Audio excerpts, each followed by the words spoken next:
I was a one-man show, a closet warrior, as we say, and Rich gave me the courage to realize that I had a real business. And from there, I was able to go not from just a 7-figure business, but to an 8-figure business within the next 2 years. I went from making a 5-figure income to a 7-figure income. And my blog went from $5,000 a month to $15,000 a month and then $20,000 a month. I believe we went from 1.3 million to 2.4 million within a year. Everybody I know is like, you need to know Rich. I'm like, Rich who? I don't know any Rich. Rich who? This is the guru's guru. This dude teaches all the people that we're all reading from. You got to go to the gurus. This guy is the guru to the gurus. When you get inside kind of the inner circles, everybody knows who Rich is. We were fairly new in the business of doing internet marketing, and we did not know what we did not know. The recession had just hit. I had lost half my business. I just wasn't sure what to do at that point. Grabbing everything I could because I wanted to make money. But then at the end of the day, it wasn't serving my business. You individually need to do more. That's what I thought. I thought success was based on how hard you work, how many hours you work. Everybody else was just coming up with the tricks and the hacks. Here was this guy who brought not just practical digital online marketing wisdom, but he brought practical business with him. Rich was the first person who really explained online marketing in a way that I really could understand and apply. It was like the light came on in a dark room and I saw, there's a whole layer to running a business I'd never thought about. Since the time that I started working with him, I've generated, millions and millions of dollars in revenue. More money started coming in. Then all of a sudden I'm producing products and coaching programs and building an audience that needs what I am good at. And I'm getting $5,000 for my 12-week program. I'm getting $2,000 for my 4-week program. But I want to say this, that it's been about more than just the money. I feel like in many ways he gave me my life back. Besides being a guy who thinks strategically and thinks in terms of solution, Rich is a good guy. And it's really refreshing to have somebody with his caliber of knowledge who you can tell really cares. It was freedom. That's the easiest way I could put it. It was freedom. A sense of freedom, a sense of hope and future, where I could see a path to get to where I wanted to go that I wasn't going to get to on my own. Someone like Rich can really put worth in you that you're not seeing. Confidence.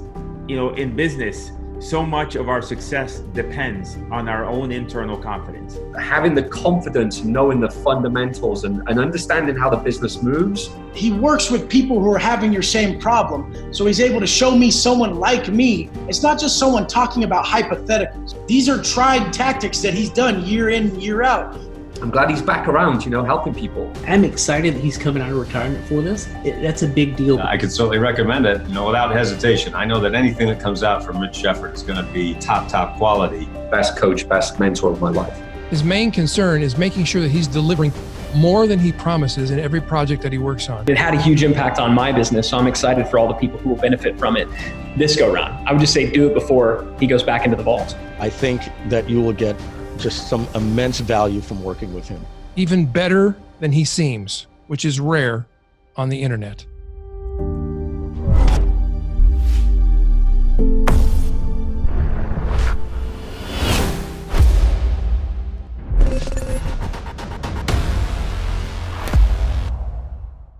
Coming up on this segment is the one and only Russell Brunson. I've known Russell for over a decade, and there's some crazy stories that we could and probably will be sharing.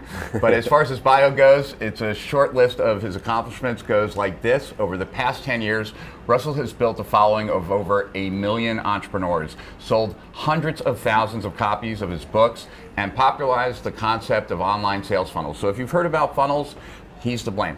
Let's face it, Mr. Brunson is the guy who made funnel hacking, which we know exists because we've had a bunch of people buy and immediately refund before they even could have seen the product. We had the first 10 sales, but so he turned that into a household phrase, and the 10 of you, we know who you are. We're coming after you.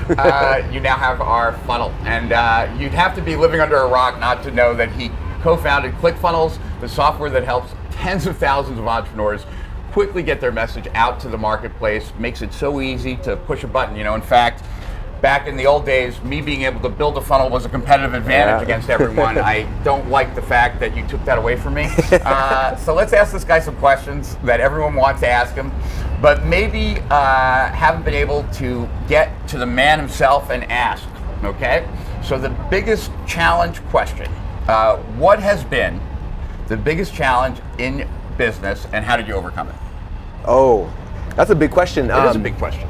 It's funny because it changes probably. It changed. I was gonna say I was listening to Mark speak a minute ago. Each phase, and it's like I've totally felt that. And it's one of my friends always says he says that business is like the best personal development program in the world because every single time you think like I'm almost there and I'm gonna get it, and then you get there and all of a sudden like you have to stretch your capacity for the next thing and the next thing and the next thing. And I think the biggest thing is the constant change. Like I thought when I got to this level it'd be easy, and it's not. As soon as you get to that level, then it's harder, and then you got to do it again and do it again. And I don't know. It's one of those feelings where you always feel like I'm almost there, and I can relax, and you never get there. So what would you say were like what are the 3 surprises that stood out of all the surprises? Like as far as like things that like you just never knew you were gonna was gonna be on your plate.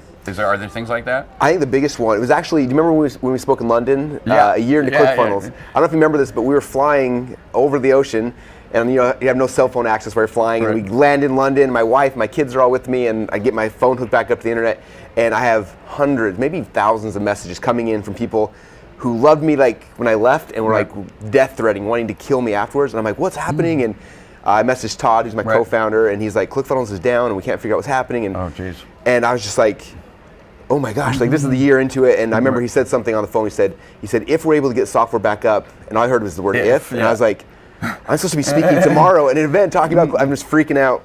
And I remember going to the hotel that night with my wife and my kids, and everyone was tired, and I kind of put in another room, and I was like, this is my first time at like leadership where I was just like, I don't know what to do. Like, do I hide? Do I come out and say something? What do I do? And decided like I'm just gonna do a Facebook Live to our community, and I'm not gonna be like try to hide behind it. Like I'm gonna show them how pissed I am and how it's just not okay. And we did a Facebook Live from the hotel room, and I just again came out and I was just like, this is unacceptable. It's not okay what's happening. Like I'm upset. You should be upset. Like I get it.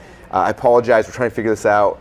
And in fact, you go to my Facebook page. If you scroll through the videos, it's probably still there. It was a Facebook Live on the page, but it was crazy because I thought that would, I don't know, I thought that we ended up being down about 8 hours before we got things back up. And I assumed that like that was the end of the business. People were going to walk away.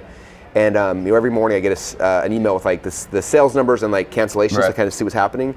And there was literally like no dip in cancellations during that time. And I was like, oh my gosh, like I realized that like people and your customers are on your side as long as you're not trying to hide stuff from them, right? The more you come out and like, this is what's happening, this is why it's happening.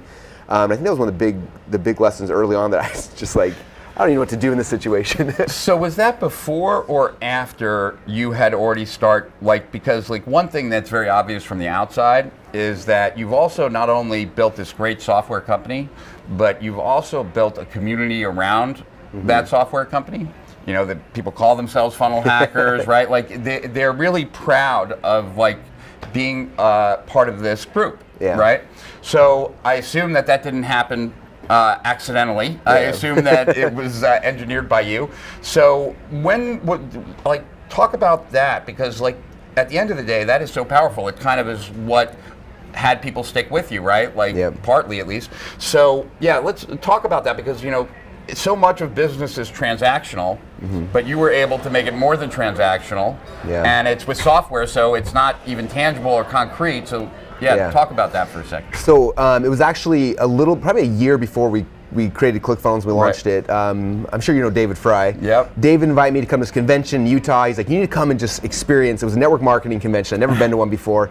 He's like, you just need to experience this so you can see what's happening in this. Is that the send a card thing? Yeah. Okay. It's like a similar industry, but a little bit different. He's like, come and see. So I come to this event, and I go there, and there's probably 3,000 people in the room. And I'm thinking it's going to be like a marketing seminar like we're used to seeing, you know. So I'm there ready to take notes, and all the people start coming on stage, and no one's teaching anything, but they're coming on stage, and they're telling their story, and like they're crying, and the next person comes and tells their story, and they're crying, and then people are getting awards, and I'm watching this for 3 days, and I am so confused. I'm like, I can't, as a direct response marketer, I'm like, why are they crying? I remember David leaned over me after the third day, and he said, you see what they're doing? I was like, I have no idea what they're doing. And he goes, they're not selling a product, they're creating a movement. Right. And I remember thinking like, oh my gosh, like they're a software product, but they're selling something bigger than that. And I remember as we were creating ClickFunnels, I don't know how to code, so Todd's in there like doing the what smart people do, he's coding, creating things. I'm like, what's my role in this thing? And the thing kept going through my head is like, my job is to create a movement. Like, how do we do that? And I didn't know. So I started like, okay, well, how do you learn how to start a movement? So I started looking for the books on movements, mass movements, like The True Believer and things like that. I started reading these books and like learning all these things about how they work and like what gets people to be part of the movement and why they stick and why they stay. And so I was learning that about the time we're launching ClickFunnels, and then it was kind of just a fun experiment where we would try things, and some things were engineered, and some things just happened organically. We're like the funnel hacker thing. Like that was our people started calling themselves funnel hackers, and I was like, because my presentation was called Funnel Hacks, something funnel hacks, and so they started calling themselves funnel hackers, and I was like, that's really cool. So we made a T-shirt. I actually was going to wear one today, and then I got here and put my suitcase on. It was my little kid's T-shirt. Didn't fit. So I would have that on, but we had these T-shirts printed. That could Yeah, be sexy. it's like a tight shirt. And I remember we had these, and we were trying to figure out, at the very beginning, all these like different things. Like, how do you decrease churn, and how do you do these things? And one idea was like, what if everyone that signed up for a ClickFunnels account, we send them a funnel hacker T-shirt? And so we're like, okay, so we ordered 5,000 T-shirts. We started sending one out to everyone who created an account. We had them watch a 10-minute demo video, and send them a shirt for free. And we did that for a while, and after the 5,000 were gone, my accountant's like, hey, should I order some more? And he's like, they're kind of expensive. And I was like, I don't know if it's worth the price. And about that time, I got a message on Facebook Messenger, and some guy reached out. He said, hey, I joined ClickFunnels like 3 months ago, and he's like, I haven't actually logged in yet, but I have this funnel hacker T-shirt. It is my favorite shirt. I feel like I'm part of a community and a tribe. He's like, just you got a customer for life, even if I don't use the software. And I was like, this doesn't make any sense, but that is more shirts. So like, probably has like more shirts, and we've shipped to date over 250,000 of the funnel hacker T-shirts to people, and I get messages I get people from all around the world. Like, you're like, I'm in India on these little go-karts, and they saw a guy drive by, and they take a picture of the funnel hacker shirt and send me. Like, they're everywhere, and it's crazy now how that's become such a thing. And that's awesome. You come to one of our events now, we get people 5 or 6 shirts. I want people wearing our brand everywhere because it just becomes part of their identity. And like when your business becomes part of someone's identity, that's when they stick. Right. I mean, you've seen as much as I have. In the last 5 years since ClickFunnels came out, how many competitors have come out? Like every week there's like a new ClickFunnels killer, and I get everyone like forwards me like, oh no, Russell, they're coming for you. And I used to freak out about it, and now it's just like, and they're always trying to undercut our price or all these different things. And I'm just like, I don't. Like when all said and done, like people stick with us because they have it's part of their identity. Like, this is who they are. They're a funnel hacker. This is what I use. And so whether a better option comes by, like that's not their. That's not the thing. It's their identity. So and there's no. I mean, I was at your event I think last year, or like I don't remember when it was when you did it in Orlando, and I swung by for the day. But if there were like 2 or 3 takeaways that you felt like anyone can do, because I'm sure there are certain things that you do now to create a community that might be like beyond the scope of like the everyday entrepreneur. ClickFunnels is rather large these days. So are there like 2 or 3 things that you would recommend anyone who's interested in creating a community do?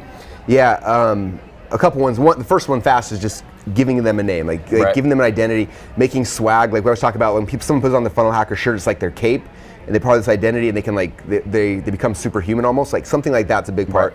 Number 2, what I would say is having something that they're working towards. You know what I mean? I can't remember who it was that said, I think it was Napoleon Bonaparte said that it's amazing what man will do for a piece of ribbon, right?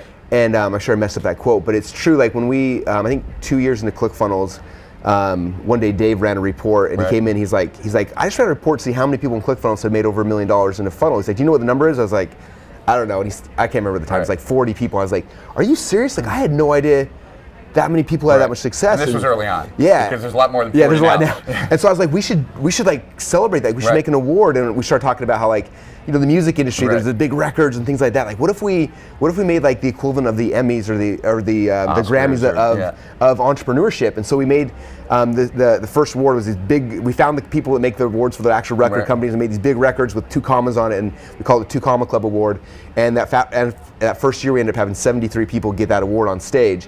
And what was crazy is, it takes about an hour of our event for everyone to come on stage and get a picture with me and Todd, like with the thing. And I thought people were gonna get bored and walk out. It was crazy.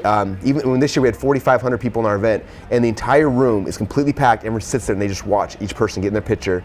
And I asked them, like, why didn't you leave? Like, I don't understand. And they're like, I'm visualizing myself, like, that's my goal. That's where I need to go.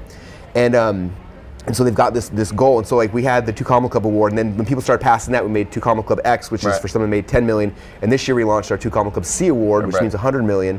And we had a handful of people hit that now. But it's giving people like something to aspire towards and to move towards and to be running, because I think in any community, it's like you can get stale. Like, oh, I'm here with these people. This is good, but like, should I stay? Should I not stay? But if everyone's working towards something as a tribe and a community, and like, this is where we're going. This is what I'm trying to get to. It builds different camaraderie. Is that the right word? Yeah. Yeah. How do you say that? Camaraderie. And it gives us something to shoot towards, and it keeps them stuck again. Because like, I've had people in the past who are like, oh, I wanted to shift shopping carts. I will shift this, but I need to get my award. You know, I've had people who've left other companies like, I want to get that award, so I'm ditching this company that I've been with for 10 years because I want to come on stage and get that award, you know? And I think looking at it through that. And is there any? And again, that comes back to the network marketing event. Like, everyone's on stage getting awards. They're telling their stories, like, so much of that are big. And then I think number 3 would be you have to be like a product of your product. Right. And I think, you know, we know each other for over a decade, and the first 10 years of my business, like, I didn't know what my thing was yet, right? I launched a thing, and every month we're launching a new thing, and we kept, like, it's crazy. I went back, and in the first 10 years prior to ClickFunnels, I launched like 113 different funnels.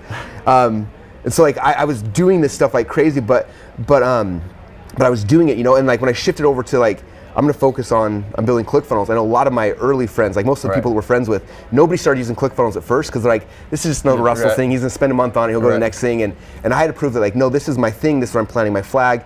I got to focus on it. So for the next year, like, all I did is talk about funnels. I talked about funnels. And I remember freaking out because I was like, as an entrepreneur, I want to create new things all the time.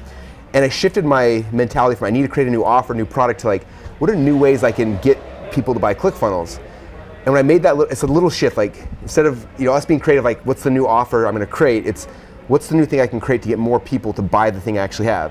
And now we're 6 years into ClickFunnels, and that's all I sell is ClickFunnels, like a million different ways. But it's all come back to this thing, and I can use my creativity that way. And it's consistent. And like, it took about 2 years before any of my friends started like finally trusting it to move over. Like, your closest friends are usually your hardest critics, right? And then other people come, and then it keeps growing. But it's the consistency, and the message doesn't change. We just keep ringing the same bell and ringing the same bell, and just keep focusing, as opposed to, you know. In fact, most entrepreneurs who coach with me, the very first thing I ask them is like, well, how many companies do you have? And they're always proud, like, oh, I've got 7. I was like, okay, my first job is for you to kill 6 of your babies. Like, which ones are we going to kill? It's the focus on one that, no doubt, that gives you the exponential growth. So a question that we want to ask most of our guests here, and then I have a separate question. So I got 2 questions, and we got like 6 minutes to get these questions before Dean joins us.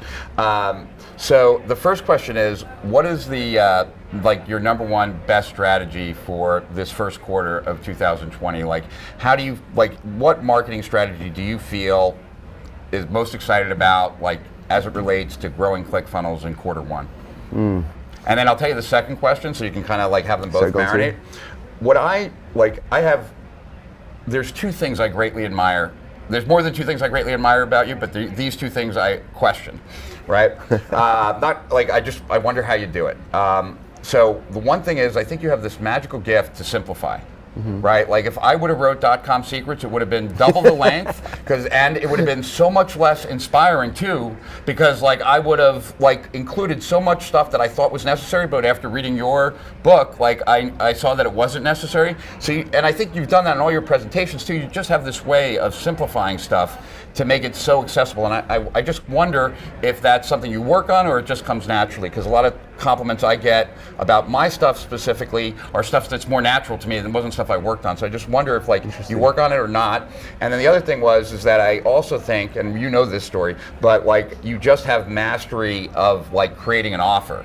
Like, I remember when you sent me high ticket selling secrets, and I'm watching the webinar, I'm like, this fucking sucks. And then I watched the offer, and I'm just like, wow, like, it makes me feel like it's just, you got everything, right? So, and I see that as part of like simplifying, but I'm not sure. So best strategy and simplification or offer creation. Okay, I'll start with the first question, because it actually ties back in. It is like literally simplification of our sales process. Because again, I'm the creative who likes to create funnels, like that's, which is a pro, and the con is like, we have really good funnels. The con is like, we've got too many funnels. And I remember last year, John, who runs our traffic, sitting here right in front of us, I asked him, I was like, hey, in a perfect world, how many funnels per year would you like from me? Like, I can pump out, 1 a week, 1 a day, like, let me know. And he looked at me, he's like, 2. I'm like, 2 like a week, or how often? He's like, no, 2 this year would be all that we need. And I'm like, wait, what? I got, and it like broke me. I'm like, what do you mean? He's like, we can't optimize all the traffic to 40 different funnels. He's like, if you give us 2 and then you focus, instead of making 40 funnels, make 400 ads for each funnel. He's like, that'll grow ClickFunnels faster than anything else. And so for me, it was like coming back and looking at our palette of offers and stuff and be like, I got to kill some babies because it's complex, too complex for the company. Right. And then my mind shares in like all these different things. Right. And so we're literally coming and shutting things off to like, here's the focal point. And then my job, instead of making new funnels, is what's the creative that we can make. Yeah, that makes to total just put sense. people in. And so, I just quickly, like, I remember like about a decade ago or even longer, Perry Marshall and I were talking, and I had like all these different free reports, and he had just like a PPC course. That was it, right? And I was like, man, it's like I've got 10 side doors to my business, right? That like make it 10 times more complicated. You've got one big front door to your business, and it's so much easier. And I just like felt like a fool in certain ways of having all these, like, because it increased complexity. So I get it. Yeah. For sure. That's definitely our big focus this year. So hopefully you'll see less funnels from me, but more creative going out to drive and bring people. You know, in. it's interesting that you say that because like someone just asked a question recently, and I don't remember where I got this question, but they were asking me which type of funnel. There seem to be so many types of funnels out there. Which type of funnel should I use? So maybe that's something that people are looking for some more guidance, like, and maybe you provided already, I don't know, but like maybe there are so many types of funnels out there, like helping people get clear on which one would be best for them might be something out there. Yeah, and a lot of it depends on kind of business you're in too, like that's the hard thing about my business. I'm a generalist, I'm coaching business owners and everything. Welcome to my Whereas world. it's nice when you're like, if I was a dental consultant, it's like, this is the one, much more value. But I think it depends a lot on the business. But I think traditionally, it's funny because we talk a lot about a value ladder, like having a book funnel leads to a webinar, to a high ticket. But like typically, like in the middle is the best place to start because it's easier to make profit on ads, right? So if you're selling a $1,000 product, it's way easier than if you got a free plus shipping product. We got to have this funnel just optimized like crazy to get it to break even, so you can sell the next thing. So I think it's figuring out what's the thing that's going to be the most money up front and focusing on that one first. first. That helps you scale better because you're bringing in money. When Scott was 7 years old, his first business was selling eggs on his parents' land. 20 years later, he started dozens of businesses, failed a bunch, went $1 million in debt, and has advised and mentored businesses that collectively have generated hundreds of millions of dollars. Today, he primarily mentors and invests in entrepreneurs who are in the thriving education market and coaching and consulting niche. He guides people who want to scale 7+ figure businesses and elevate human consciousness. His work has been viewed by millions of entrepreneurs through publications such as Time, Entrepreneur, Inc., Forbes, Business Insider, and MSNBC across the world. I actually saw a bunch of Scott's ads before I got the chance to meet him. It was ads for the ROI method. I was just very impressed with even just the little bit I saw. And then I was invited to some dinner. Do you remember whose dinner it was, Scott? Jason. I got his last name gone. Orion? Or something like that?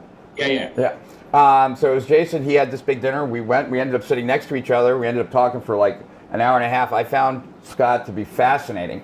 And we've become friends ever since. So thank you for coming. He's had some really horrible family emergencies, or he would have been here. And so I appreciate, with all that going on, you even taking the time to Skype in. So thanks a lot, Scott. So do you guys know each other? I went back, actually. I just messaged her via Facebook Messenger.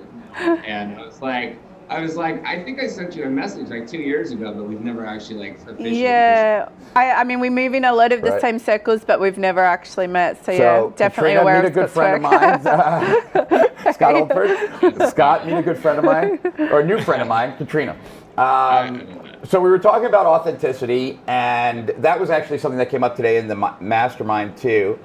And it seems like, Mars, like that hit a nerve with people, or did it? Well, either it was Katrina that hit a nerve, or it was authenticity that hit a nerve. Yeah, but you were. Authenicity's a thing, dude. That's why I don't want the people that are. I don't want to. Okay, yeah. So it was a thing. So since we're talking about authenticity, I was listening to the whole conversation. Okay. So what do you think? based on what we've said. So I'll tell you a story of how powerful this is. So I was $1 million in debt 6 years ago or 7 years ago. And so I ended up being a millionaire by the time I was a teenager.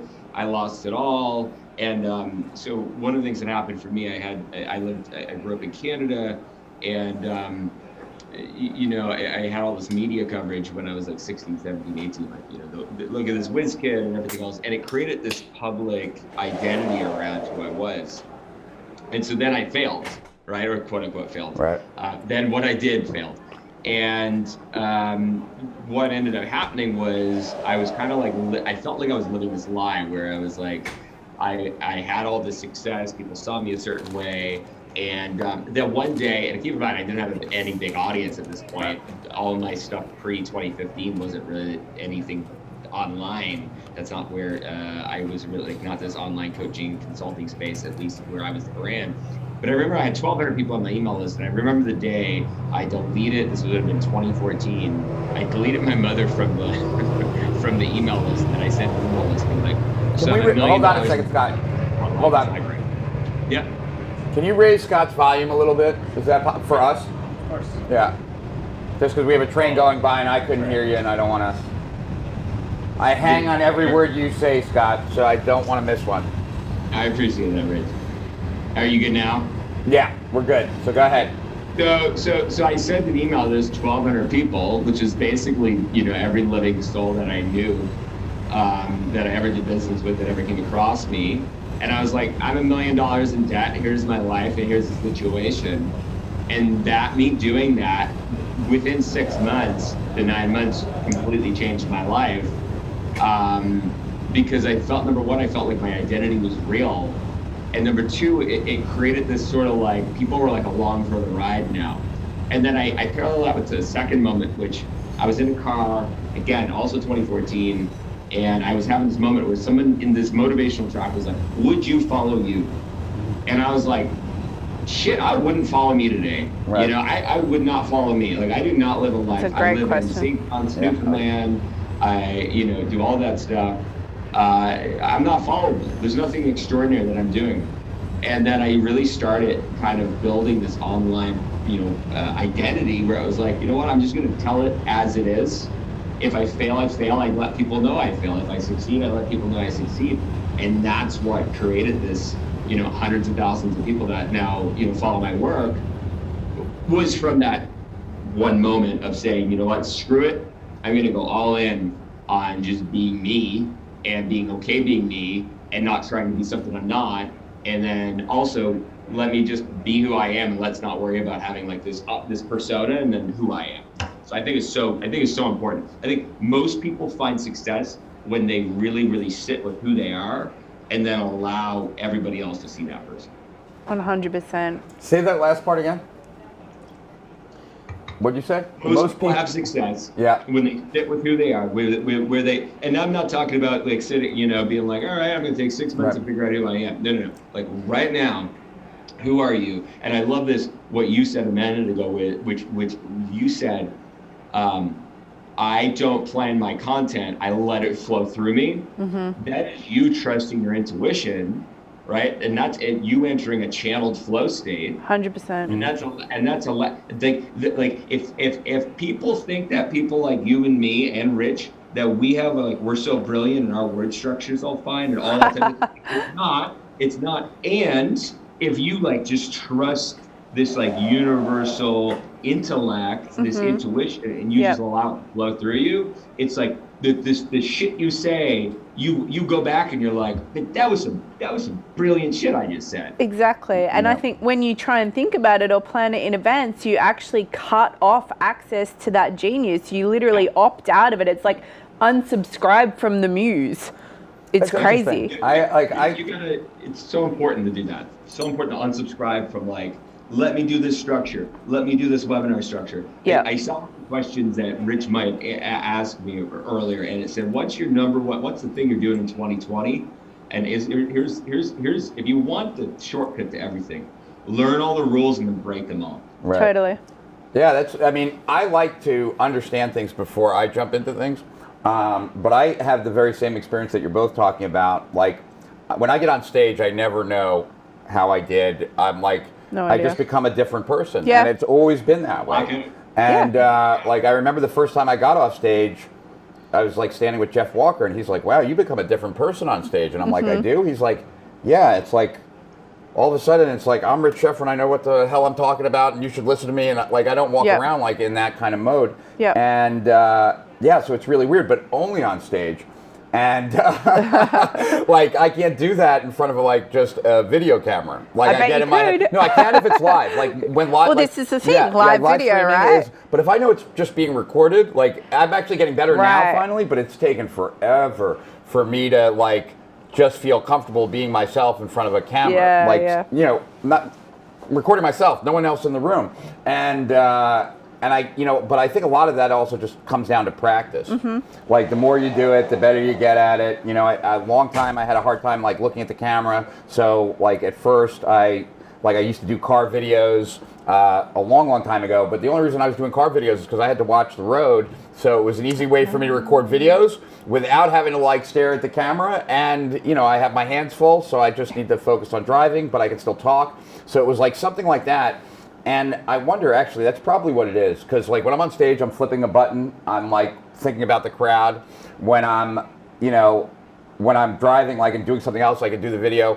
When I work out, I like to read. Like I combine the two. I don't like reading because like then I don't know what to do when I'm reading. Like I want to do other stuff. So I think it's seeking momentum. It occupies one part of my brain so that my other part of the brain could be like who I really am. But yeah, the drug of the entrepreneur is momentum. Yeah. Curious if you've read the book Driven yet? Have you? I've read the blank. I haven't read the full. Like I haven't read the full thing, but I've read the blank. Yeah. Yeah, it's a good book. If you have ADD, and that's been a common theme. Like in my years of coaching, most of the gurus I've coached have ADD. Mark Ford said earlier that he had ADD, which is shocking to me. I didn't know that because he's so disciplined. That I just don't usually put ADD people with people that are hyper disciplined. But I guess that's something that anyone can cultivate. So Scott, glad to have you on here. The ROI method came up today during the mastermind for a brief moment as we were talking about authenticity, and also you know, we shared in our Steal Our Winners interview you know, part of the intimacy, you know, of the ROI method. So what, you know, I have massive props to you for just like conceptually, like I think Scott has done one of the best jobs as far as packaging of a method. Like ROI stands for relevancy, omnipresence, and intimacy. Like it fits exactly what, and everyone should know hopefully what ROI is. So it works on multiple levels, and it also is an extremely effective marketing strategy as well as a great way of branding. So you know, basically Scott has really figured out a way to make omnipresence more accessible for entrepreneurs. And you know, so talk about that for a minute to kind of educate the audience. Sure. What you mean by that, why that's important, and what it's done for you. So I won't go into the technical aspects. If you want that, you can just search it on Google or go to the website, which is, you know. Oh, they can just read the issue. Yeah, exactly. Or watch our interview. Yeah. You sign up for that because we did an epic piece on that. That's going to be in that. So here's really what it comes down to. It doesn't matter if you're marketing online or offline. One of my biggest things is if it doesn't work offline, it's not going to work online. Okay. And so, from a conceptual, strategic basis, if it's not going to work on one, it's not going to work on the other, because we are still human beings and we're still selling to human beings. It's still 2020, and we're still selling to human beings, as far as we know. For now, yeah. No, for now. And so, it really comes down to like three things. And I learned this in all my businesses. I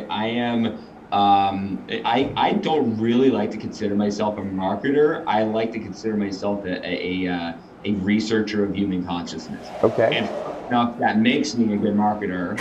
And I only like marketing because if you suck at marketing, you're going to suck at business. And so it's kind of what you got to be good at what. So it comes down to this. If you're not relevant, and relevancy to me is defined by someone understanding your unfair advantage you being able to craft your positioning, you being able to know exactly what your messaging is and exactly what exactly where the mind is of your customer. You know exactly what the avatar is of the person that's there, and they have a very, very specific way to be able to see your process, your methodology, to understand what. If you do not have the ability to allow someone to look up to you, to allow them to see their pain and problem, to be able to see your methodology, to be able to see that you're an authority, see your solution, see the fact that there's proof. If you do not have the ability to very, very quickly allow someone to have that split, less than 7 seconds, this is relevant to me because of X, you are going to lose out on the vast majority of business. And this doesn't matter if it's a landing page, email sequence, doesn't matter if it's ad, doesn't matter what it is. In person, this also makes sense, meaning if you go up to somebody and you're trying to introduce yourself and you don't have a good angle to be able to introduce yourself to that person, they're not going to see you as valuable, right? It's a question of value. So that's the first thing. And then the second thing is, once somebody's relevant, how do I make it so that that person, if I'm a business owner, how do I make it so I'm everywhere, right? So I got some, potential options. I can have, once they come into my marketing funnel, to email them and text them in Facebook groups and be everywhere. I have the ability through organic to be everywhere. I have the ability to get people addicted to me, right? Which, what you guys were talking about before, and make it so they follow first me. And then I have the ability to retarget them and be able to be in front of them and basically shove my message down their throat so much that they say yes or no. So that they literally, and then not only do they say yes or no, they're like, wow, this person's everywhere. So it kind of like creates this, big fish in a small pond, this like Coca-Cola of the industry, even though you don't have to be the Coca-Cola of the industry, all right? Because at the end of the day, me being here today, you're watching this live stream. You may have never heard of me, so now you may have never heard of me. That's great. Hello, welcome, excited to meet you. You may have been here. You heard of me 13 times. You heard me every single time that we get someone's attention, we get a higher percentage chance that they're going to pay us money, and we're going to be able to help them. That is omnipresence in a nutshell. We are just trying to utilize attention. Attention is energy, and energy is money. And if we want to make more money in our business, we want to have more energy. So that's number 2. Right. And number 3, and then we can ask answer any questions on this.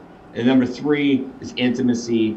You know how many people are so good? This is the reason why most people online can get to their first 100,000, 250,000, even 500,000 a year. Okay.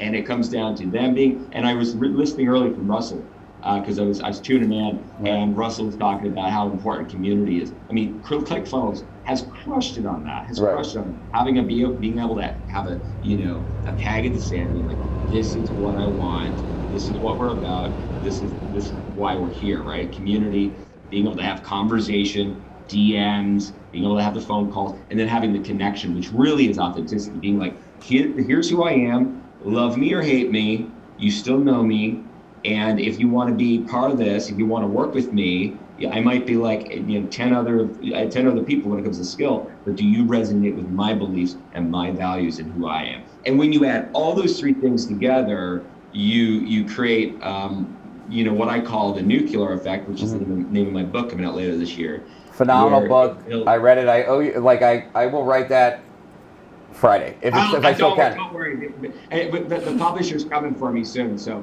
I'll be back in your text trying to get the. Okay, because I definitely want to write something for you because it was a great book. Yeah. And so I appreciate that. And so when this all comes together, what we built, there's really 4 currencies. There's currency of time, currency of money, currency of relationship, and currency of audience. Those 4, with 3 of those, most people got to use time in order to get the other 3. Right. But with 3 of those with 3 of those currencies, you can build anything, get anything, do anything in this entire world, no matter how your vision changes. And I believe your purpose and your vision changes in this life. So, wait, I want to ask you a question though, Scott, because we had a conversation months ago, not anytime recently, where we were talking about the intimacy aspect of your formula. And I was saying to you, and I want to get your opinion, that's why we're going to resurface this conversation. I was kind of surprised that when you were talking about intimacy, it was all about your prospect getting to know you, and not anything that made your prospect aware that you knew them, not them specifically, but like the things that they were struggling with, their issues, so that, you know, because like, that's what I always, like, when I think, before we had the conversation, when I've always thought about intimacy, it's more on that side, because I've always, like, when my reports, like what I've always tried to do is write a report that would get someone to say, it felt like you were standing over my shoulder, like you were explaining my situation, because I've had that effect myself, like reading a book and being like, holy crap, they're describing all my problems here. This is like I finally found the book for me, right? So, like, have you thought about that since we spoke? You might have forgotten about it, or like, is there a reason why you don't focus on that on the intimacy side, and et cetera? Like, I just would love to get your take, and then I'd like to get yours. Yeah, I mean, I think there's two pieces of that. I mean, I think that's really important. If somebody doesn't feel like this is for, I think that really at the end of the day, that is the largest part of relevancy. Someone comes to your sales page, reads your book, reads your guide, goes to your webinar, goes to the sales page, and they're like, holy shit, like this person was made for me. This message, that makes sense. They get me. Me because marketing is about this. Marketing is about allowing someone to be seen and heard, because most of us aren't seen and heard on a day-to-day basis. And then delivering a product is about giving that person presence, attention, and awareness. You do that, everything's it's over. You have as big of a business as you want. That is the secret to business. Okay, so you're handling the other side of intimacy and relevancy. Yes. Yeah. I'm exactly. That's where I'm like, that is where it's got, without that, you can't do the intimacy because the person's not going to connect with you. Gotcha.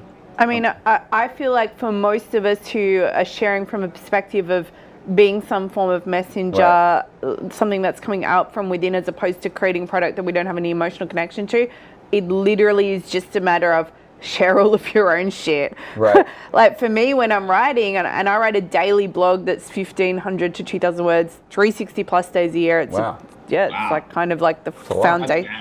Yeah, content strategy. That's my thing. Before you do your 10 live streams for the day and then work with 10 clients and write 10 more digital products. This is me working around my own creative flow, you know, what works for me. And like, that's my marketing. But people will read it and they'll be like, oh my God, you're in my head. How are you doing that? I'm like, dude, I'm just writing about my own. Like, you think I'm writing for you? I'm coaching myself here. And I mean, when I'm writing like a sales page copy, and I do all my own copy across the business, it's always just like either an earlier part of my own journey, and it can even be current, like the you know, the things that we all face, and like we were talking about earlier, people will look at those of us who are doing business and life at a certain level and they'll go, okay, well, that person's untouchable. Right. And it's about realizing, all the struggles are there, they're all there. And so if you're just willing to lay down that vulnerability, you're going to have that effect immediately where people are just magnetized because they cannot believe that you're the one person saying what's in their head. You're going to attract exactly who you are. It's / past versions of you. I totally agree with that. Right. And it's like, it's one of the reasons why, go ahead. No, I was just saying, I love mentoring entrepreneurs so much because it's like I get to mentor like old versions of me. Yeah, because those are the people that you attract. And it's like, I'm like, wow, they have the exact same financial habits I used to have. They have the exact same, like all of these things. When you are authentic and you are out there, the cool part is you find the people that are like just like a connected mesh to you, where you're like, wow, even if they didn't pay me, I'd love to work with these people because it's like mentoring myself. It's like, it's almost like there's really, I really resonate with, when I write to myself, whether it's a Facebook or email, it's like almost a therapy of writing. Totally. And other people get such amazing benefit from it.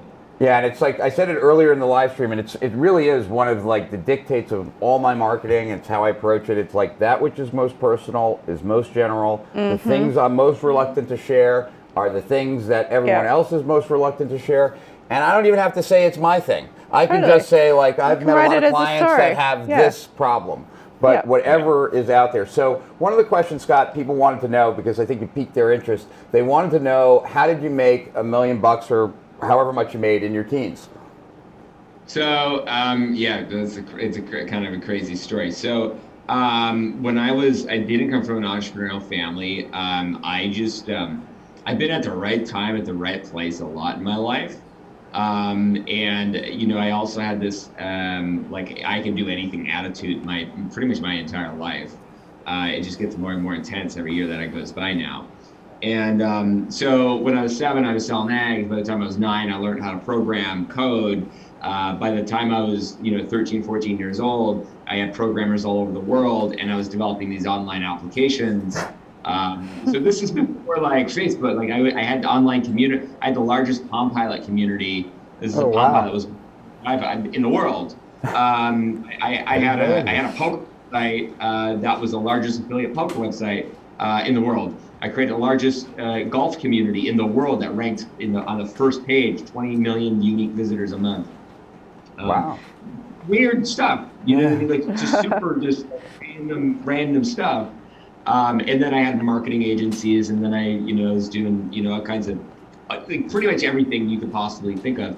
And then, so that worked really, really well. And then I went and, I really got high on my own supply of ego. I think a first-time millionaire, a first-time success is the most at-risk entrepreneur there is, because they think they can't fail.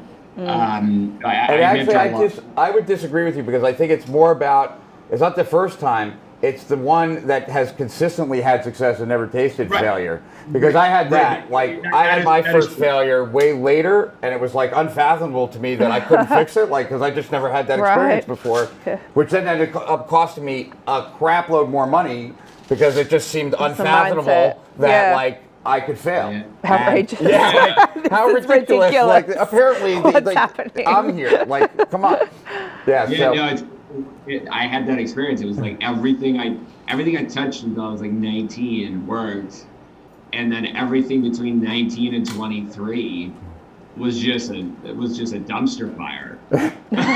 And I lost every dollar I had, and I went $1 million in debt, and not like good debt, like like I had to remortgage my parents' house debt. Yeah, like not good debt also in the sense that you went to Vegas and had the time of your life and you're going to pay for it. You actually paid for the privilege of working.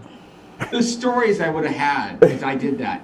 I was investing in businesses and, almost went to jail because I owed so much money in taxes when I was like 23, 24 years old. I'm only 28 now. It wasn't that long ago. It wasn't that long ago at all. And here's the crazy thing, and I just want to highlight this. Our mind only can understand linear growth. We do not understand exponential growth, right? We do not understand that acceleration, once accelerating, is very fast. And so, I've made tens of millions of dollars in the last 4 or 5 years. And people always ask, how did you get $1 million out of debt? And my answer was, I made $10 million. Because that's the honest truth. You make $10 million, and after taxes, everything else, you can pay off $1 billion. And so, things happen very, very, very, very, very quickly. And so things can go up and things can go down. And the best quote that comes from not a religious guy, but the best quote I come for all business is, "This too shall pass." Doesn't matter if it's good or bad. This too shall pass. My favorite quote. I don't have a tattoo or lovely tattoos like you do. Well, mine's fake. Hers is real. But my favorite quote is, "It is what it is, and that's all it is," which is very similar. Yes. As well. That's such a good one as well. Cool. But anyways, that's how that happened. So we had a question people were asking, and I think this will be the last question. What are the, and I think why don't you go first, Scott? Then you go, and then I'll go last. And let's try and not repeat anyone's answer. So I'll take the toughest one, right? So do 3, because if you each do 4, it's that much harder for me. What are the best 3 processes that you, or let's say pieces of content, or any kind of way of categorization you use to create intimacy? What are your top 3, and top 3? I'll give. I think from a very simple perspective, just be very open to where that person is in their world. Most of the time we're going to be in a totally different place than where that person is, and there's like a humility almost, or like a really getting in your heart when you are creating that, you're having that conversation in the DM or replying to the email or replying to the person who's like hating on you or whatever it might be. You know, I think that's massive, not just going from your mind, but really going from your heart. In terms of creating it, sharing the stuff that's uncomfortable to share is critical. If it makes you want to cry, you probably should share it. Right.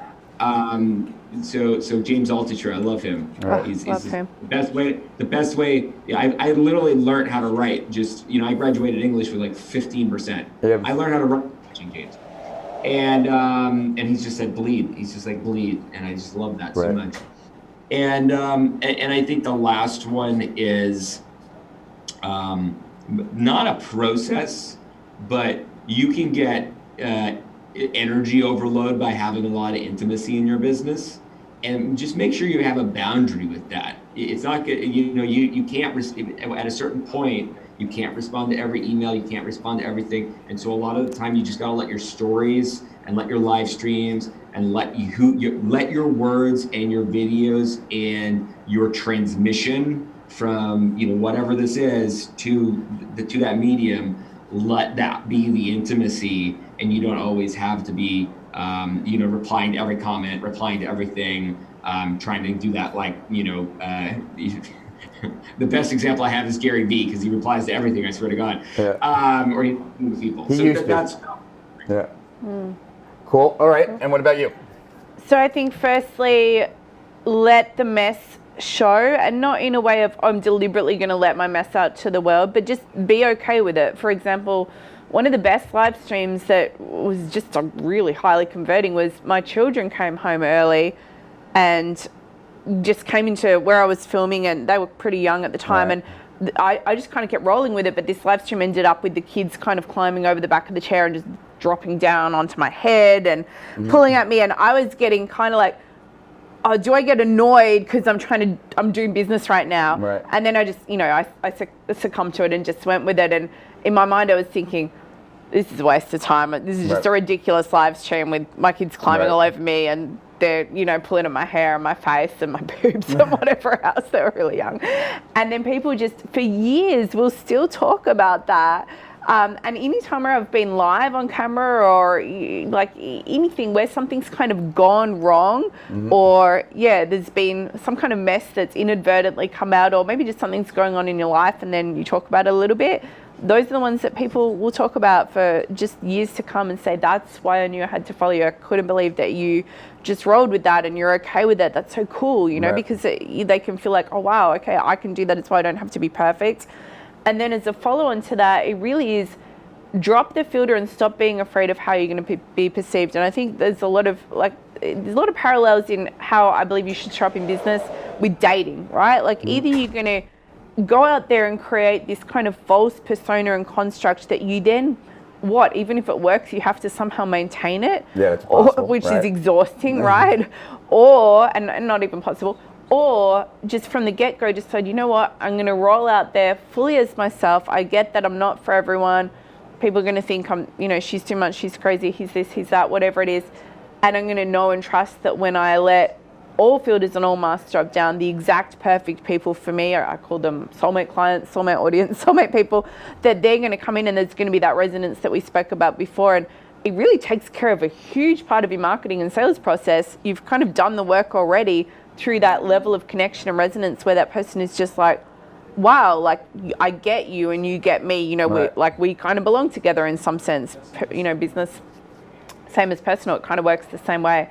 And then thirdly, I think let people come behind the scenes and let people be on the journey. I think a lot of entrepreneurs are scared to show what's going on behind the scenes in their company. And I will talk a lot about, do you think we've got all our shit together here? Like it's chaotic. This isn't a situation of me being like the mad, crazy, creative genius in the lab just out there like la-di-da, making stuff up and throwing it around, and my team's running along behind me trying to make some kind of order out of it, and just as they pull it all together I'm like, nah, I hate it, pull it apart, we're changing it.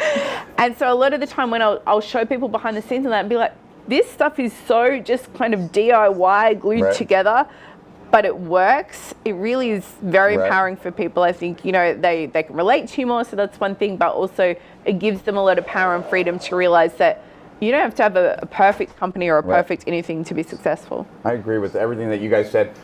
Here's what I'll add, and I'm not sure, I'm just going to go with what comes off the top of my head. So the first thing I'd say is, you know, I wrote a whole report on this, and it was a segment of another like free report I once wrote.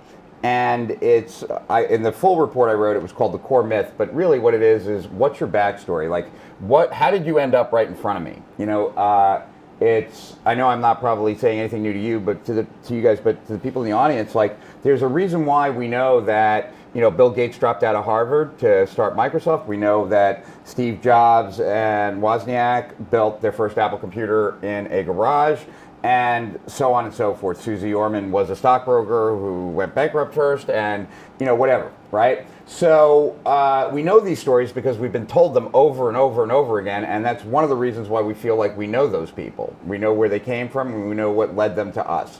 So knowing, like, letting someone know your backstory, like, is critical, because we generally know that about people that we're friends with. Like, how did you end up being my friend? How did you end up here? The next thing is, like, your reason for doing this. Like, really, at the end of the day, are you on a mission and is that mission to help that person on the other side of the screen? Or, you know, what is your big why? And if that big why is related to their benefit. And then I would say that I spend probably more time than anything else really focused on the problems that my prospects are experiencing, and then really trying to, one, put myself in those shoes, like close my eyes, imagine that was me, and kind of feel what that would feel like, and then try to show people, if I can, and I can't always, but take all those problems and see if I can turn those all into symptoms of a deeper problem. So instead of 10 problems, it's one problem. And that is kind of one of the most empowering things that gets people to lean in really close to your message. Because if you think about it, and I know I'm going a little bit past intimacy here, but I think it's relevant. In any market, there's a group of people. That group of people has a conflict that has not been solved, or they wouldn't be in the market, right? So the conflict is either a problem unresolved, a goal unattained. Goal unattained, problem unresolved. Everyone in the market has that conflict, or they wouldn't be in the market. Like, you don't buy anything on growing your business if you're dissatisfied with how your business is. Like, if your business is awesome in every way, there's no reason to buy anything on improving your business. If you don't need to lose weight, it would be silly to buy a diet book, right? So we're only in the market when we have that conflict. And most people didn't join the market yesterday. So they've had this conflict, they've tried to solve it, they haven't been able to. And generally, that means that they've tried all common approaches and they still haven't gotten the result. So if you've ever experienced a problem, you struggled with it for a while, and you haven't been able to resolve it, and then someone tells you, like, oh, there's a really easy way to get rid of that problem, and you have this problem, and you're like, yeah, and that problem, well, these are all related. And that was the experience I had when I first got diagnosed with ADD, because all ADD is really a definition of a bunch of behaviors. And so I tried to do the same thing with the problems in my market. And those were the most successful reports I ever wrote, when I could, because I had, like, that was the exact experience I had. For the moment that I read that ADD book, and it's not really important what the book is because it was my experience, it wasn't the book. It was like, this book totally is explaining my life. Like, why I wasn't able to solve this, why I wasn't able to solve this, why I wasn't able to solve this, because I have ADD. And now, this wasn't true, but in that moment I thought, oh, if I just get rid of ADD, I got rid of all these problems. So it was like extremely freeing. So I'm supposed to now give 3 reasons why everyone should subscribe to the newsletter that both of you guys are contributors to, Steal Our Winners, as well as every other guest that has been here, that will be here, plus a whole bunch more. And so let's see, 3 reasons why you should get in on this SOW offer, which is Steal Our Winners right now. 1, it's the cheapest that it will ever be. $49 for a year is insane when you think about that there are pieces of information and strategies in the very first issue that would cost more than 2.5 years or 3 years or 4 years or 10 years to get that advice in a product, right? So that's 1. 2, this is the best way to stay plugged in to the people that actually generate the models that you're using people like Scott, people like Katrina, and have a direct pipeline so that when they have a winner, you're there to get the benefit and steal it when they share it. And last but not least, you should subscribe to Steal Our Winners, because not only do you get Steal Our Winners, but you get the bonuses as well, but you also get a daily email from us, that either me, Pete, or any of the contributors, or Evaldo or Katie. And also, besides the daily stuff, we'll be rolling out a bunch of other surprises as time goes on. Welcome back. You might be wondering why I'm wearing a green cape, and to be honest with you, I don't really know why. But my guests are wearing capes, and I felt like I was missing out, so they asked me if I wanted to have a cape, and so I said, yeah, sure. Do I want a cape? Yeah, okay. We'll see if I get any kind of superpower, or maybe there's another reason why I should be wearing a cape, or maybe it's just fun, and that's cool too. Yep. So let's kind of dive into this segment. It's Tristan and Sabrina Truscott, and they're the creators of the Satori method, the awakening method, right? Right. This revolutionary method energetically maps how to transform your life, body, and business. They are the #1 trainers in life force energy to use that energy to launch and grow a highly profitable business. You guys were recommended. I know so little about your business, but people I trust told me like that I had to have you here. So like, I don't know where we're going to start this, but this will be interesting. So let's first talk about this hour's social sharing contest, and then we're going to dive in. So next up is your chance to claim access to my final chapter report. Not my final chapter report. Can we do a different report? You can do whatever you want. You're the boss, man. That's what it's supposed to be. What do you want to do? Beyond Traffic. Beyond Traffic. You got it. Okay, in the report Beyond Traffic, which once again was a report that I just wrote for clients, so it's not a free, like it wasn't one of my free marketing reports. Beyond Traffic was all about how you never really have a traffic problem, and I'm sure people have heard that at this point, but at least when I wrote it, most people hadn't. Let me explain why and what this report is all about. This report walks you through to figure out what is the value of traffic in any market, because really, a business never has a traffic problem if it can extract more money from that traffic than what the market has said that traffic is worth. And a business will always have a traffic problem if they extract less money than what that traffic is worth. And so free traffic is just doing the work to get that traffic, but you're still doing the work unless you're someone like Neil Patel that does it on a massive scale. So I'm going to leave that for a second, right? Just going to let that marinate. And now I'm going to go to a question to you.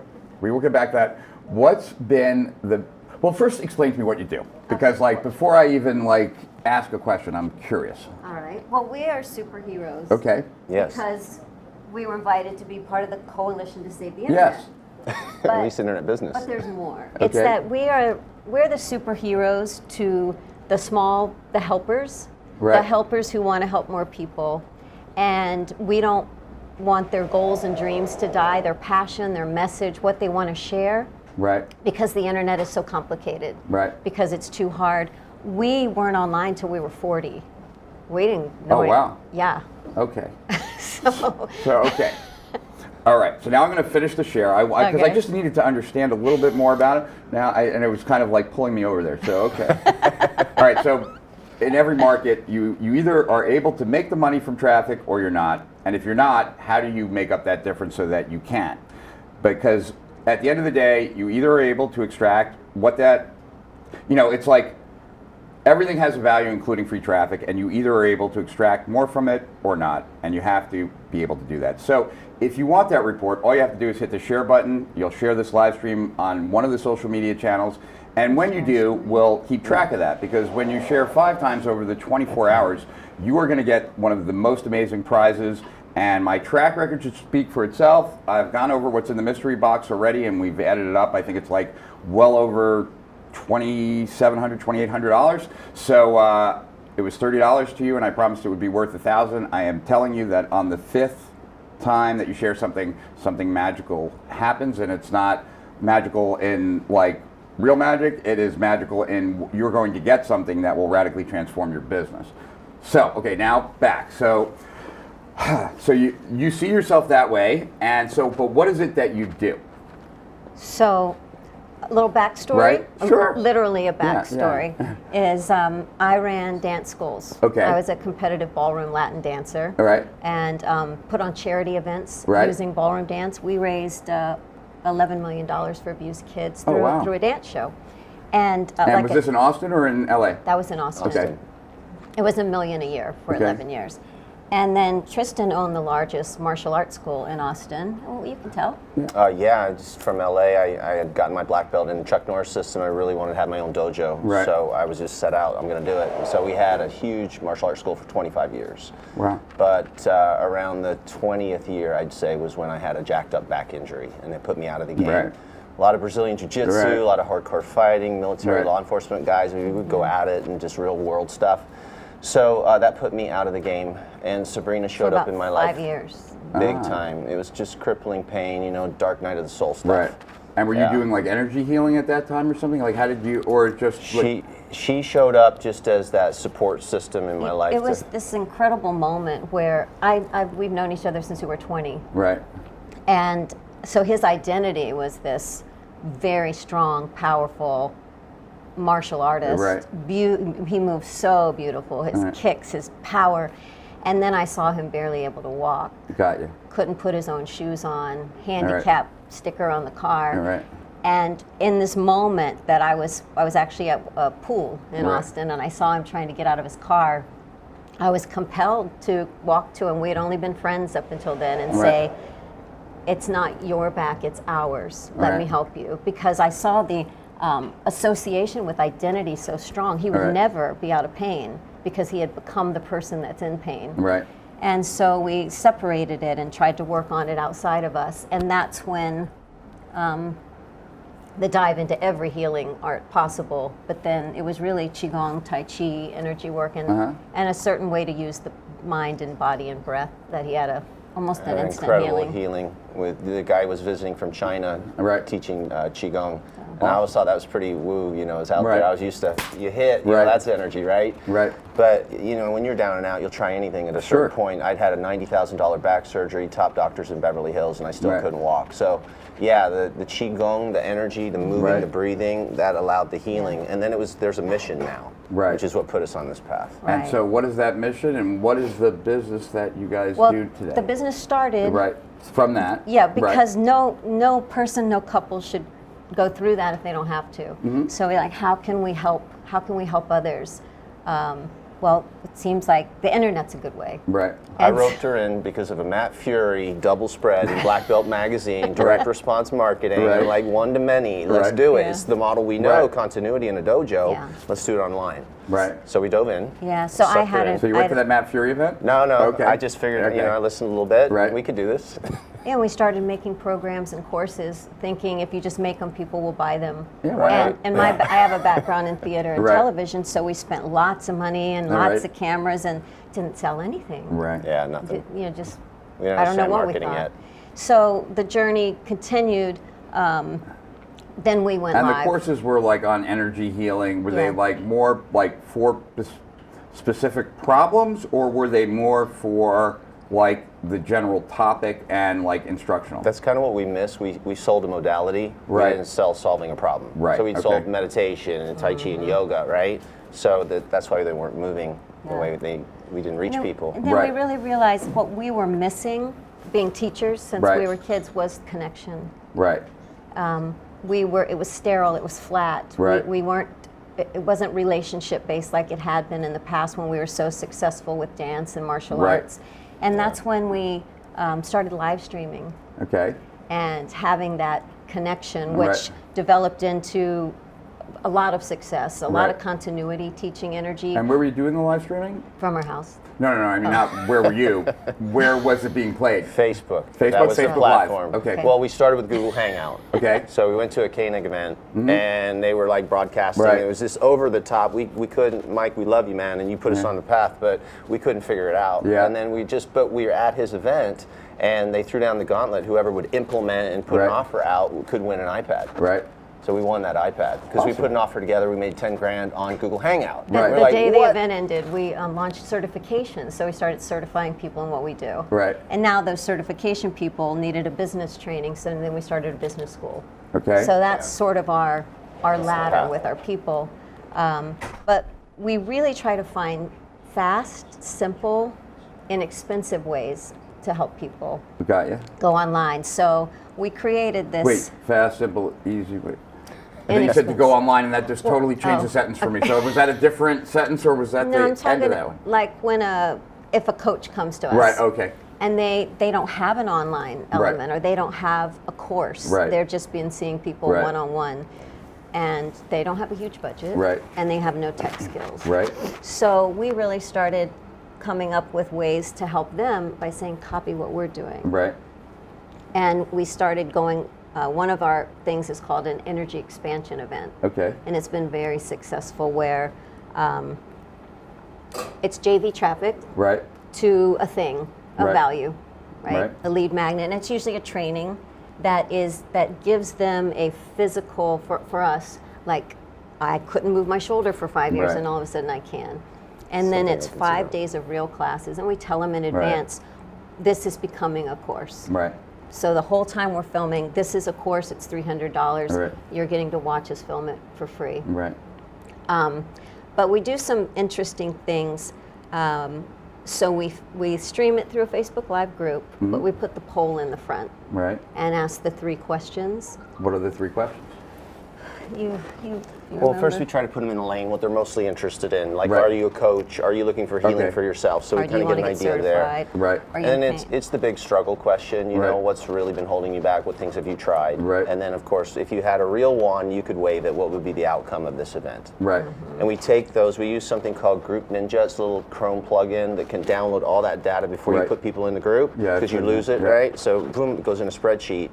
And then we have all that data. Somebody was talking about language yesterday. Well, they're giving us our copy, obviously, Right. for during the thing. But more than that, for me, the energy piece, from being down and out and not being able to walk and knowing the pain, I need to be reminded of what that was like when I'm helping and serving those people. Okay. So I'm reading through these hearts being poured out, and I'm laying in bed at night before we're going live. Right. I'm just really trying to connect with the people. And I would say that is the big thing, the needle mover for us, is when we show up lit up, Right. they can feel that you really give a shit and you Right. care and you know what they're going through. Right. That's been a big piece for us. So you tell me if I got this right. You do you do trainings on different types, modalities of healing. Right. A different benefit every day. Right. And you do that for people who are in pain. You also teach courses to other people how they could do that for people in pain. Right. And then you also then have a business program for people who buy some of the courses on how to treat people, how to then run their their alternative health practice.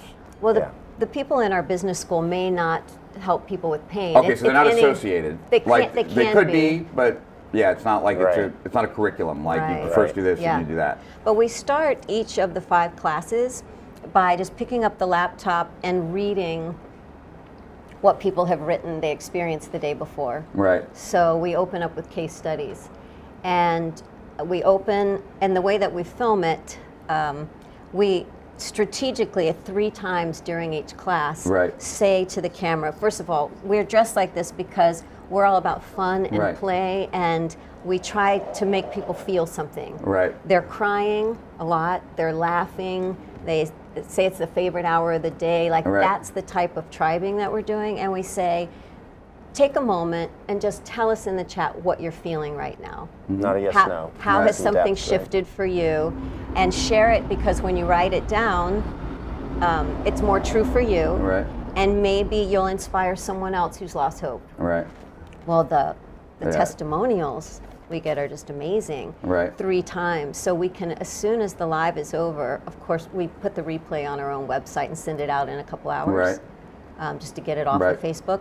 But we screen capture all those testimonials, and they're in chunks, and we You can don't take it off of Facebook, though. You leave We it on leave Facebook it. as well. We just parallel the content. Okay. So we copy the testimonials right into the email. So every day they're getting the replay on our website, seeing the testimonials, and then every day we give away a prize. On the live stream. Right. And the way that the prizes are great because it lets you really go into depth the benefits of your program. Sure. So but it seems like price is right. So would it be safe to say then that like the live stream is like the major component of your business? Like that's your primary vehicle for attracting, yeah, because it rolls into the 5 days becomes they've experienced so much benefit. Do you want more? Trust you. So then they sign up for our ongoing classes. So we do our classes live now too. Gotcha. And so right now you're just doing it on Facebook, or are you also doing it like on YouTube? And we picked a lane and just tried to get really good at Facebook. So. Gotcha. Zoom. I don't remember the name of the software. BeLive was one of them, I think, but I don't know. That's just for Facebook, though. Is that right? Or is that, what's the one that allows you to, like, when you go to Vimeo, you can broadcast out through everything, but is there any other services that allow that? Ustream, probably. No, I don't think Ustream. We use Ecamm Live on the Mac, so we can go on YouTube and Facebook. You should go on both, like, because Facebook has favored live streams. They used to favor them more. They're favoring them a little less now. And who knows if they stop favoring them, and if that's a critical piece of your business, at some point, like, you might not get as much traffic from it. Now, like Kurt Molly was talking earlier about live streams, and he was saying that, one of the most important things is when you start to just be on, like immediately, no fumbling, no whatever, because you'll lose most of the people if you do. And that the majority of views actually come after the fact, not during, right? Totally. That's your experience as well? But we have their email from the lead magnet. Right. So they're getting an email saying class in 5. Right, but the people that are like, the majority of people who see the live stream are actually seeing it when it's not live. Right. Those view counts are still going up way after. Now, do you promote those as well? With ads? Yeah. You boost them? We boost them, and obviously driving people to it. We're retargeting with the email sign-ups just to get show up. Right. I think, like, are you familiar with, like, the $1 a day strategy? No, I heard you talk about it. Yeah, like, so Eric's, no, not Eric's, Dennis's. Dennis's concept is something that I think you would benefit greatly from. If you took those live streams, and each of those live streams was, like, one of those $1 a day things, so you had, like, people would just start coming across it all the time, and you'd start, like, expanding your audience, and that's really... especially if you're using that as your acquisition tool. The model we're doing is we actually take the lives down and package them and sell them. But I like what you're saying. You'll probably cross paths with Dennis. I would sit down with Dennis and talk to him. Okay. Awesome. Or Kurt Molly if he's around. Oh, no, that's not Kurt. Yeah, we know. But Kurt's in Austin. Yeah, because like I think you're leaving a lot of money on the table. We got an opportunity there. Yeah, you're leaving a lot of money on the table. So I'm allowed one last question, and so I'm going to take it, and then Mars, if there's any questions from the crowd you want me to take, I'll take that. So what's the #1 best strategy for you in 2020? Is it just doing more live streams? Is that the primary, or do you got something up your sleeve? Well, that's definitely front end for us. It's taking people into the certifications. Right. That's where we're monetizing, obviously. And so basically, though, just to make sure I got it straight, all your new acquisition of customers is basically coming for free because you're doing these live streams on a pretty frequent basis, and somehow people find those live streams. JV traffic. Oh, JV traffic is sending it. Yeah. Okay. And that works really well because we know that people are already going to love what we do. Right. Yeah, I would talk to some of those $1 a day guys because I think you're making a mistake by taking them down. I don't see the benefit of taking them down. You could still sell them and they could still be there because people are not necessarily going to find them. They're not searching for them on Facebook. And based on what everyone's telling me is that the majority of the views come after. So if you take them down, you're kind of losing really the main benefit of it. And yeah, so it certainly sounds that way. And it's really interesting. So you have a really simple business at the end of the day. You know, we hit 7 figures for the first time. I'm not talking about how much money you make. I'm just like, it's a very, I've had simple businesses that have made a lot of money, and I've had complex businesses that made a little money. So, you know, complexity has no, it's actually very nice when you have a business that's very simple. Yeah, from our home, no employees, just 2 of us. With the dogs. With Don't the dogs. forget the dogs. All right. The dogs are in every live stream. It's simple. Very little overhead. Yeah, it's a good flow, man. It's great. We love it. We didn't get into this to get overwhelmed. We did that in the beginning, and we almost quit on this thing. So, yeah, we found a model that we love. Very, very simple. Cool. And so, you know, with all the people you help, both physically and financially. Focusing on the financial stuff, what single strategy do you believe is like the most powerful that you could provide a group of online marketers that you think would be beneficial for them? That is something that's like, you know, in your model or something you teach or something like that. I would say that I don't even know if you would say it's a strategy because you're such a strategy king, teacher. But figuring out their message and the problem that they solve, not selling their modality, and to creating deep relationships. The depth of the relationship, you know, one customer goes so deep for us. Because of the authenticity and the time that we take to form relationships. And they're in pain and you care, and that's a marriage made happen, right? So I get it, and it's that's you know, I love models like that. I had another client that had a business where he just had one webinar, that was it. He had 2 employees. One was a copywriter, one was a coder. They each got 5% of the gross. He was doing $5 million a year selling a like Forex trading course. So his 2 employees were making $250,000 each, and he was making $2 million. And and the webinar played every day. That was like what the business had to do to like stay alive. Can I drop one final? Yeah, for me, my biggest takeaway strategy of doing this is, you've all heard it, I'm sure, fortune's in the follow-up. And our hearts used to sink when you do the webinar and you didn't see all the sales in the beginning or people coming into the live streams. But by following up, you know, from your heart and from love and really staying the course with people, we're distracted, man. There's so much going on. Just keep bringing it. People they'll sign up, they'll join, they'll join. It's a battle of wills. Yeah. Sometimes. So very cool. All right, so let me welcome some more new members. Sandy A, Arka Mitra R, Rob R, David G, Delilah U, Gerald A, Darren K, and when Mars scrolls some more, I will possibly say some more.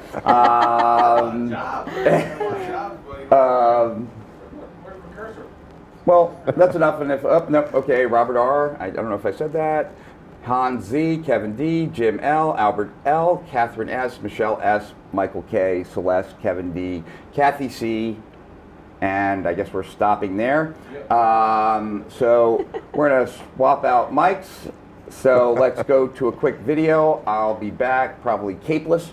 And thanks for taking the time. Thanks for showing up. And yeah, it's great. I love actually that you guys were here because it is a great just reflection on people that, you know, it's not always about building the biggest business, like trying to, like, that's never been my MO. I don't really care how big or small my business really is at the end of the day. I just want to, like, be proud of what I do, help as many people as I can, and live comfortably. But and I don't really understand the ego side of, like, trying to build something so big. And then my experience has been that the bigger the business, the more headaches come with it, but to each their own. So yeah, it's refreshing. It's refreshing to see someone who is like, figured out, this is what I want to make, this is how we want to live, and you've created a simplified version of it, which I think everyone should be envious of. So props to you. He really needs no introduction. I think everyone in online marketing knows who this man is at this point. I really look at our next guest and Russell as being the 2 guys, like, of our whole group of all the people in internet marketing that really have risen to a much higher level than everyone else. It's real. Look at that. That's how it's done, and it's legitimized. Right. We're the guys, you know, Ryan and Russell's that started this industry of what's possible, and now have become the thing that everybody's pointing to. Yeah. So, like, I don't know about you, but I think the first time I met Ryan Dice was in, like, Hawk Cay down in Florida or somewhere down south. He was like, you were so young. I think you were just like out of high school or something like that. But your wife was your girlfriend at that time. And what was that? That was like 20 years ago. That was with Stephen Pierce. Almost. And first of all, hi, gents. Mike, been too dang long. Good to see you both, and good to see you. And good to be here. Yeah, thank you for the kind words. Just to clear something up, we were definitely married. My wife and I were definitely married when we met. We went to Hawk Cay?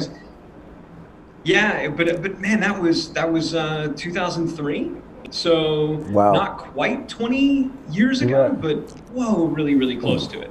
Yeah, because we went out there literally right after our honeymoon. Right, and you were like trying to figure out what you wanted to do with your life. I remember, I just remember standing next to you and a bunch of the people, and we were talking about like what your plans are now that like you're leaving college and stuff like that. I just remember something like that. I don't remember any of the details. And in case I haven't made it clear, this is Ryan Dice of Digital Marketer, one of the most respected brands in internet marketing, digital marketing, Traffic and Conversion Summit. I'll be there. You'll be there. If you're not there, I'll be there. Yeah, you're generally not taking online marketing that seriously.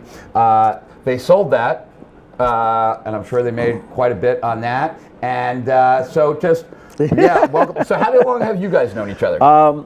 I met Ryan. We both spoke at a big seminar in March of 2006, and there was a party after. And I remember just the shame of this conversation. Ryan, you might not even remember, and it's just a testament to what you've done. I was talking about keeping things like small, and you said to me, really, you wouldn't do this if that was the case? And this arrogant young guy I was back then said, no, I kind of like things the way they are. And then you said to me again, so really, you're telling me if you had the opportunity and it led to a $10 million or I don't even think he said $100 million company, you wouldn't do it? And I said, no, I think I'm pretty good with where I am. And it just goes to show Ryan's vision. And he was much younger than me at that time. It just he still is. Yeah, he will continue to be. He's probably younger than I even was then at that time. And I just remember Ryan was a visionary even back then. You could just see it. He was dynamic on the stage and was already, questioning me on why aren't you thinking bigger? Seeing things that I didn't see. So Ryan, I got two questions related to 2020, and then I'd actually like to go back in time a little bit and ask you about some of the things that you've done in the past that I thought were really kind of spectacular. What's what are you most excited about for Digital Marketer in 2020? What do you see you doing differently this year, or what parts of the business are you trying to grow? And if there are there any marketing strategies that you are really looking forward to testing out in sometime in the first half of 2020? Absolutely, and I'll tell you, this is going to be a boring answer. But one of the things that I've learned is that it's the boring stuff that works. Mm-hmm. What we're seeing, and we you know this, we test and we try a lot of things. Fortunately, we've got a good sized team. We can try a bunch of different stuff. We are seeing a renaissance in email, the likes of which I haven't seen since kind of we all first got started again. Email marketing is making a big comeback, and I'll tell you what's making it happen is this thing right here. Email is the one channel that everybody's ignored for years. And it is the one channel that for us, we're seeing the best result. Now, it's always been our highest ROI channel, but it's always been in decline. We're starting to see it come back because we've really recommitted to putting content back in the inbox again. Remember e-zines? Seriously, remember when that was a thing? And then we all decided those were dead. E-zines. Yeah. And then we all decided they were dead because blogs happened. Mm-hmm. And we said, no, you don't send content via newsletter, you post it on a blog. Yeah. No joke, gents, one of the biggest mistakes that I think we all made. Truly, looking back, one of the biggest mistakes that we made was not putting content in the inbox. So we went back to sending out the weekly email newsletter. We've watched our open rates triple in the last 4 months. Get back to almost where they were in the early 2010s, and just as a medium, it's coming back, and I think it's the perfect channel that's really designed for mobile. Social is great, but gosh, there's so many distractions. Is there any Email difference, is that Ryan? Channel that's working great. Sorry. Is there any difference? Obviously, the content is the content, regardless of whether you're you believe that email is being opened on a phone or on a laptop, desktop, or tablet. But is there anything different? Is there anything different that needs to be done for emails when you're trying to optimize for the phone, which makes perfect sense because like, how long has it been where 90% of all of our traffic has been mobile? It's been for me, it's been a while. Forever. Yeah, forever. So, but like, yeah, do you do anything differently because because you're thinking that it's probably going to be open on a phone? Yeah, again, stupidest thing in the world. We bumped our font size way up. So, we used to be kicking it at like a 12 to 14 point font. We're now an 18, 20 point font to make it more readable on a phone. Making sure that it's still text heavy. Right. And to the extent that you're using images, you're not creating, these fancy, pretty designed newsletters, right? But you're dropping images in between blocks of text. Right. So it's the simplest thing in the world, but by putting content back in the inbox again and really treating it like a product. So we've got our DM Insider newsletter. It goes out every Monday. There's a very small, but a little logo at the top, the DM Insider newsletter. And now, because at least once a week, we're going to put just pure content. If you never click on a link, you're going to get the value. We're seeing our open rates increase across all of our other promotions that we're sending. So I'm most excited right now about email. And again, I know that's not what people want to hear. Stories are great. I think when you look at social, I think stories are cool. Chat is still a thing. SMS is a thing. But these are all just, they matter, right? Right. But They're there's incremental. nothing that will do what email will do for you. I also think that, looking out on the things that are kind of freaking me out, not freaking me out, but the stuff we need to be thoughtful of. We're watching third-party cookies just disappear. Right. And so what does that mean for us and our reliance upon Google and Facebook? That's something that we're looking at, and we're doing a lot more now to gather more first-party data. So for example, if you opt into our email list, we used to just say, welcome, and maybe then try to sell you something. Now, we're going to ask you, hey, tell us a little bit more about you so we can customize the experience. Right. Which one of these best describes you? Are you an agency? Are you this? What size company do you work for? Like, we're gathering this first party info during the sign up process. And we're getting about 92% of the people who start to complete it. So it's lowering the conversion rates, but that first party data is so important now that that's another thing. So those are kind of the areas that we're I don't know, Ryan. I don't think that was boring. Yeah, I don't think that was boring. I have to say, Rich had a mastermind yesterday, and I leaned over to Rich and I said, I hope you're getting some notes taken. He says, yeah, we're having it transcribed. I said, wow, I heard a lot of good things yesterday, but I have to tell you, really, it's a paradigm shift back to the way what you said to just now to me was the thing I want to have a meeting about when I get back home. So I hope everybody's listening. No, because we're all doing email marketing, and what you said was true. We all said the content goes to the blog. So what was left for email? Promotion, promotion, promotion. And you're standing out now by Buzz. It went off on the phone, and you're doing something so different there. You're giving them content, and it seems like it's been in front of us the whole time. The it's millennials amazing. that are bringing it back. This is my favorite thing. Right. Everybody said that social was going to kill email. It didn't. Slack's going to kill email. Nope. Millennials will kill email. Right. Nope. Millennials are actually driving the email renaissance. Right. While millennials, and the younger generation, people saying, oh, they're not on email. They do everything on social. Well, guess what happened? They all went and got freaking jobs, and they became old like us, right? And guess what they got? A freaking email address, right? Right. And so they're the ones that are doing it, but what they're actually beginning to reject is the noise of social. If you think about the way when you're consuming social on this, it's scroll, it's endless. There's no completion. Right. There's no satisfaction. When you get to the bottom of an email, you're done. It's the only thing. It's a closed loop. We have, that we can actually finish. And so, we're seeing it across the board. So it's boring because it's not the sexy thing. And when I go and talk to, marketing audiences who want to hear about like, oh, what's the latest trend? They're disappointed when I tell them it's email newsletters, but that's because they just want to look cool in front of their marketing friends. They're not interested in actually making money like we are.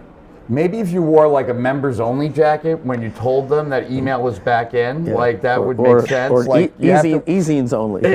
Bring back e-zines. That's kind of what this is. Let me ask you a question though, and the answer might be absolutely nothing, but I'd feel stupid if I didn't ask. Because you guys tend to come up with great strategies. So you're not doing much different in the email except the bigger font and making sure the pictures, and you're not having any big like headers and footers that would mess it up. I want to ask. But I want to ask about the email. No, I just want to ask. You don't use headers? Ryan? Not a significant one. We'll put a small image, a small logo in the top, so that it feels more like a product. Got it. Okay. So that's the idea. You want to think about it not as an email. We need to productize these things if you want people to see value in them. Okay. Right. So that was where my question was going. Like, is okay. So when we used to focus on email, it was a different time with different tools, different kind of like internet at that time. So now, knowing that email is more of an important channel than maybe you thought in the past, how does that change, like when you launch a product, or like how does that, like, what's the difference now, like now that email is more of a focus, like when it's time to do a campaign or when it's time to like roll out a new product? Like obviously email becomes more of a factor, but are like what parts is it, like where are you taking the stuff that you're now putting in email? Where was it going before? Just even on the blog, even for that kind of stuff? Or is there like, you're changing your overall strategy of how to sell through email as well? Nothing's really changed with the strategy on how to sell through email. Right. That'll just work. That was words in print. Right. Click a link, go buy something. What changed is people stopped opening. Right. That was what changed, right? So just by putting content in the inbox again, just one day a week, right, people are more likely to open your other emails that aren't that bit of content. Right. And so we haven't had to change any of our promotional strategies whatsoever. Now, a big change from when we were just doing launches and our businesses were all completely email centric is now you can do things like aligning your retargeting efforts and your advertising efforts to what's going out via email. So if you've got some imagery in the email, whether it's a screenshot or something, and now I go to Facebook, I'm seeing the same thing. Right. We found stuff like that to be, impactful from kind of a micro branding perspective, just that top of mind awareness, that recall, that can be effective. But that's, again, that's stuff that we've done. The big lesson is you don't need to change anything that used to always work. It's the same stuff that we've always taught. I mean, Agora does it daily. That's what, like, Ryan, are you seeing lower unsubs? Jeff Walker, I'm sorry? Are you seeing lower unsubscription rates as well because they're getting more content and the unsubscription rates are going lower now? No, I haven't really seen a significant change on the unsub side. Okay. Like and again, we still mail daily. I feel like these are two of the top guys in the market. Oh. No, I was just talking to Justin. I wasn't talking to either one of you guys. Okay, sorry. Sorry. Are you done? No. We still mail daily. And there hasn't been a tick up in our unsub rate really. It's not like we've seen anybody. We haven't seen our unsubscribe rate dramatically improve by sending content. Look, if they're in market, then they're interested in receiving. If they're not, then they leave. Got it. And that's fine. Yeah. But no, haven't seen a significant change. What we've seen the change is on the engagement rate of the people who are clicking on, who remain on our list. Is it a regular day, like Content Tuesday, and you try to keep it regular, or you just try to get it out on average once a week? No, we generally send it out Monday mornings, and that's the promise. Monday morning is the promise. Is love it. Yep, the promise is Monday mornings, and thankfully we've got a team. There's people who it's their job to do that. I wouldn't sweat it. I would promise. I would say here's when we're going to do it. But look, if you miss it, you miss it. And if people are mad and they're angry, that's kind of a good. It's not good that you disappointed them, but it's good that they care. Yeah. As marketers, we should want to be missed. Most marketers don't. That's brilliant. We should desire that our goal should be to be missed. Yeah, it's generally the opposite. Right, exactly. Okay, so that's certainly something interesting and something to focus on. And so you're like digital marketer these days, a good portion of your business is helping entrepreneurs, but an even bigger portion of your business is really in the certification side, helping agencies grow. Is that correct? Is that still kind of the way it is? Yeah, it's about 50-50. So we still serve a lot of the entrepreneurs and founders who are looking to get started, because when you're first getting started, you're your own marketer. But where we've seen the biggest area of growth, and because we had nowhere to go but up, is as marketing became more of a profession. When we were getting started, if you said you did marketing online, people looked at you sideways. Now it's like, well, obviously, where else would you, right? So now that it's more of a profession, then what we're finding is, agencies and consultants are wanting to get trained and certified. Companies are wanting to get their people trained and certified. Right. So we've seen some really significant growth there. I still love hanging out, talking with, serving the small business owners and founders, though. Cool. So there's a couple questions from people who are on the stream. This one's for you, Ryan. Have you seen any difference in email open rates by age, demographics, i.e. millennials, Gen X, Gen Z? And you do seem to get a younger overall crowd than the IM space, or am I imagining that? I'll let him answer. Okay. Yeah. Like at least TNC seems that way. I thought TNC actually was more mature, actually, really? Yeah. So at TNC, there's a lot of people, so I hide because strangers are scary. So I can't give you makeup. Right. I don't know exactly what our age range makeup is off the top of my head at TNC. Mm-hmm. I could probably find that out, and perhaps the next person who's coming up would know that better than I would. But I know for our list, we don't have people segmented by age. Gotcha. So what I can tell you is the statistics overall for millennials is they're right where we are, where we've been in terms of open rate, right? In terms of email engagement. Email is not this kind of thing that you can be like, we can ignore now. In fact, like I said, it is millennials. If you look at the companies that are having the most success with email, look at companies like Vox, okay, Vox.com. You're talking about a news site that is tailored more towards the younger millennial generation, right, where they've seen the bulk of their growth and engagement is on the email newsletter side, to where they now have professional editors who just focus on email newsletters. That would have been anathema when they first launched, because again, email's bad. You look at sites like Hustle, hustle.co. This is an entire company where their whole product is based around an email newsletter. Same with The Skim. The Hustle's more for guys, The Skim is more for women. In the financial space, you have Morning Brew. Yep. Right? Morning Brew is coming out there, and who are their readers? It's the younger generation. And you could just go to Morning Brew, look at their advertising, because I have, at what it costs to advertise there. It'll give you their reader specs, and they skew younger. It's a bunch of millennials. So this belief that younger generations don't do email is just not backed up by data. They grew up, they got jobs, they got bills, they got email. That is now the circle of life. And they're using Gmail.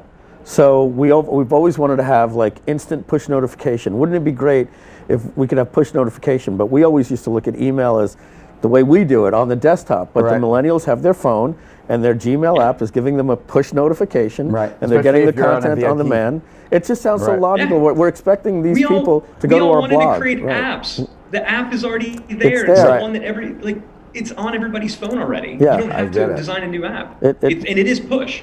That's the beautiful thing. Unlike blogs, here you go. Yeah. So Terry Marie has a question. In the content email once a week, is there a link to anything of just pure content? Or I think she meant just pure content. Just pure content. The way that I'll tell you how we structure ours, and I did a lot of research and figuring out, and we're still playing with it a little bit. Right. But we start off with a featured article, so a piece of original content. Now this is not some 1,500 to 3,000 word blog post that we just dropped in the email. This is more of the idea of email is it should be more ephemeral. It should be more timely. Right. When I think about blog content, that's a library. Right. That's there for people to access whenever. Right. This is about the now. So the question we're asking is, what's something we can say that is ultra relevant to today? So we want to hit in on something newsworthy. We'll give a quick take, our opinion on it. And if it makes sense, we will link off to a product. Now it's very subtle. We're like, hey, just by the way, we've got this. We don't have our product drive the content. We have relevance and timeliness drive the content. That's kind of our editorial standard. But if it makes sense and we can serve our audience in that way by giving them a content upgrade opportunity, of course we'll do that. Great. Then we go into what we call the inside 5. Right. And I think it's 5 links that 5 articles, 5 other pieces of content that we believe our people should read. So it's a combination of it's a combination of original content, original thought, which I think you need to have if you want to be an authority. Original plus thought, curation of other people. That's training them to click. It's training them when you click a link, you get value. But we're generally linking off to other people's websites then. We're not doing not for the affiliate link or anything. It's just we read about 113 blogs. Learn more. Yeah. We read 113 blogs, so you don't have to. That's the basic. Do you subscribe to What's the F? I don't. You'll like Should it. I? Yeah, What's the F? Like AFF. It's like Owler, but it's for internet marketing, and it's daily, it's timely, it's relevant. Like, yeah, it's fantastic. Really good. So Daryl Ritchie has a question for I think all three of us, and I'm interested in what your answers are. I'll go first. I'll have a strong opinion, even though it's not grounded. I wouldn't say I'm an expert in this area at all. For the current panel, how is voice search through AI, AIS, Alexa, Siri, etc., going to change internet marketing? I think it's going to change internet marketing in the same way that the answer boxes in Google are changing internet marketing. Because when you ask Alexa for an answer, what it's doing is doing the same thing that a Google box is doing. It's scraping your content and it's giving the voice. You get, instant satisfaction. Instant satisfaction. They don't go to your site, but they're taking what you created. So I don't think it's going to be a good thing. I watched a video presentation like about a year and a half ago or 2 years ago where one of the women, like senior VP at Bing or something, was telling people what they need to do to get their site like to be pulled for the voice. And I'm like, well, what benefit really is that? Like, if you don't get the credit, it I don't know, what do you guys think? Because maybe I'm wrong.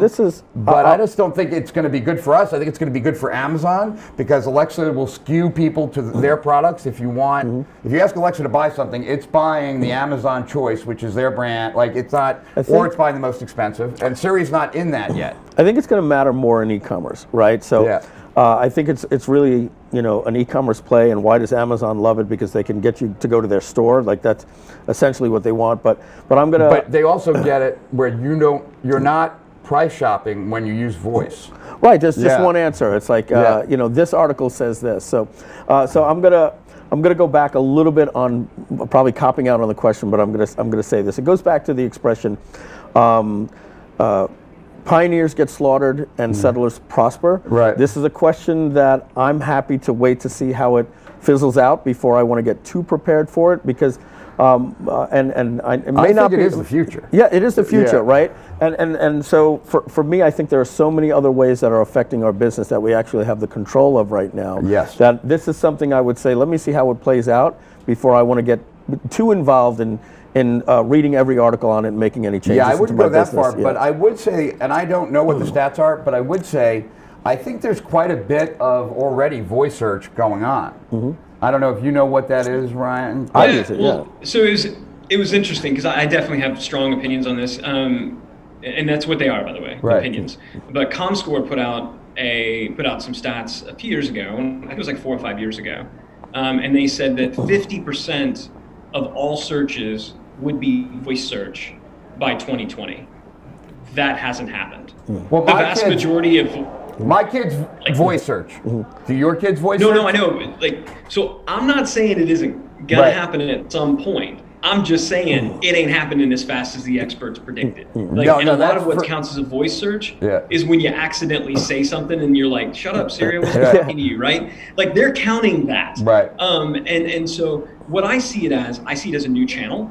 I don't really see it as a degradation of an existing channel, because I think there's going to be stuff you're going to search for that you're going to type. And that's always on your laptop or desktop. I don't think you're going to be voice searching on your laptop and desktop. I think you're going to be using. Imagine if we vocalized all the stuff we search for on a given basis. People are going to think you're crazy, and some of you are going to look like a total pervert. So we search on our phone with voice.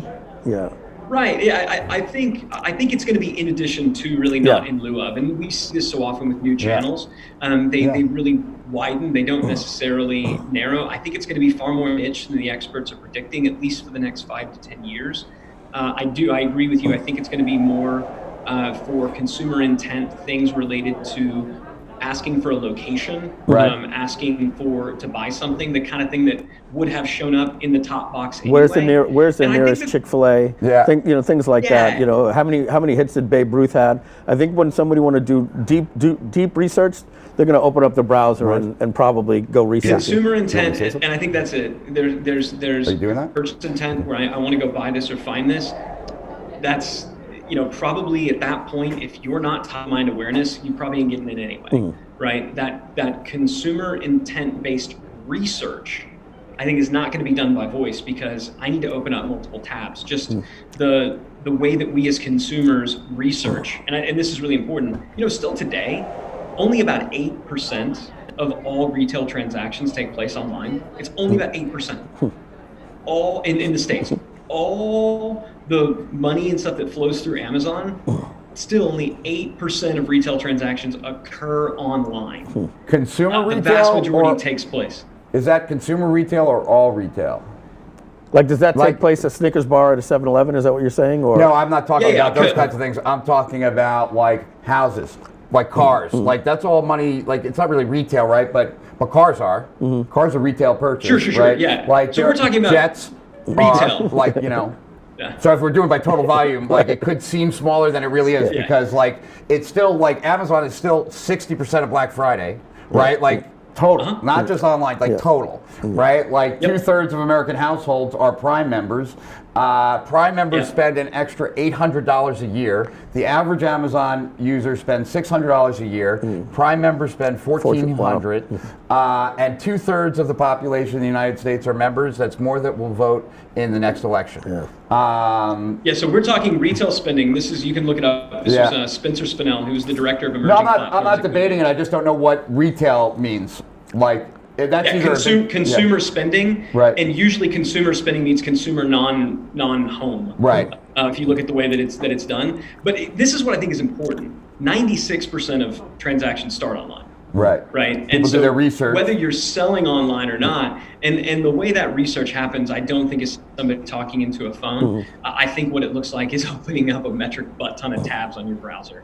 And I think that's how it's going to be for a little while when you're in that deep research mode. So which is where us as marketers can have the biggest impact. Before we go any further, I want to bring one more person on, because like I want to, we might as well, since we got the three of us together, we might as well bring a fourth one in. And this is a gentleman also that really needs no introduction. His name is Jeff Walker. He's the creator of the product launch formula. It was his course, his method, his strategy that really put me on the map. Come on in, join us, Jeff. His students and clients have now done well over $1 billion in product launches. He's built a brand. Along the way, he's coached or helped all kinds of well-known experts. But he gets most excited about helping all the regular folks, not people like that are on. Oh, there's Roland. I was like, how did Brian turn into Roland? That's some trick. Brian's like, Jeff's on. I'm out. Did Roland just like? We've never been seen at the same place at the same time. He's like Superman, and I'm Clark Kent. I'm going to be right back. I'm going to get a drink, but I'm going to be right back. So, welcome, Roland. So, Roland Frazier are you the president? Like, I don't even, digital marketer? Is that the official role besides being one of the smartest guys on the internet that everyone says, go to Roland when you need, the answer to a very difficult problem? I can't hear. Everything went to like 6 voices at the same time. You sounded almost demonic there. That's not the first time that someone said that to me. What I was asking is that are you like, I don't have like your official intro here. The way I know you is, and I'm not sure what your title is, but I think you're president or even above president of Digital Marketer. But the way that everyone refers to you is that when you have a difficult problem, you call Roland because Roland's one of the smartest guys in the industry and he can solve it. That's what people tell me. That's a wonderful thing. I don't have any title. I'm not on the org chart at Digital Marketer. So Ryan is the CEO. I think Richard is still the president. Is that because I know he moved up to Scalable, Ryan. I'm not sure. He's still president of Digital Marketer. Roland is my executive assistant. And he books all my travel. Right. But I book, funny enough, I book his haircuts when we go out. That's true. That's true. Yeah. That's kind of the division of labor.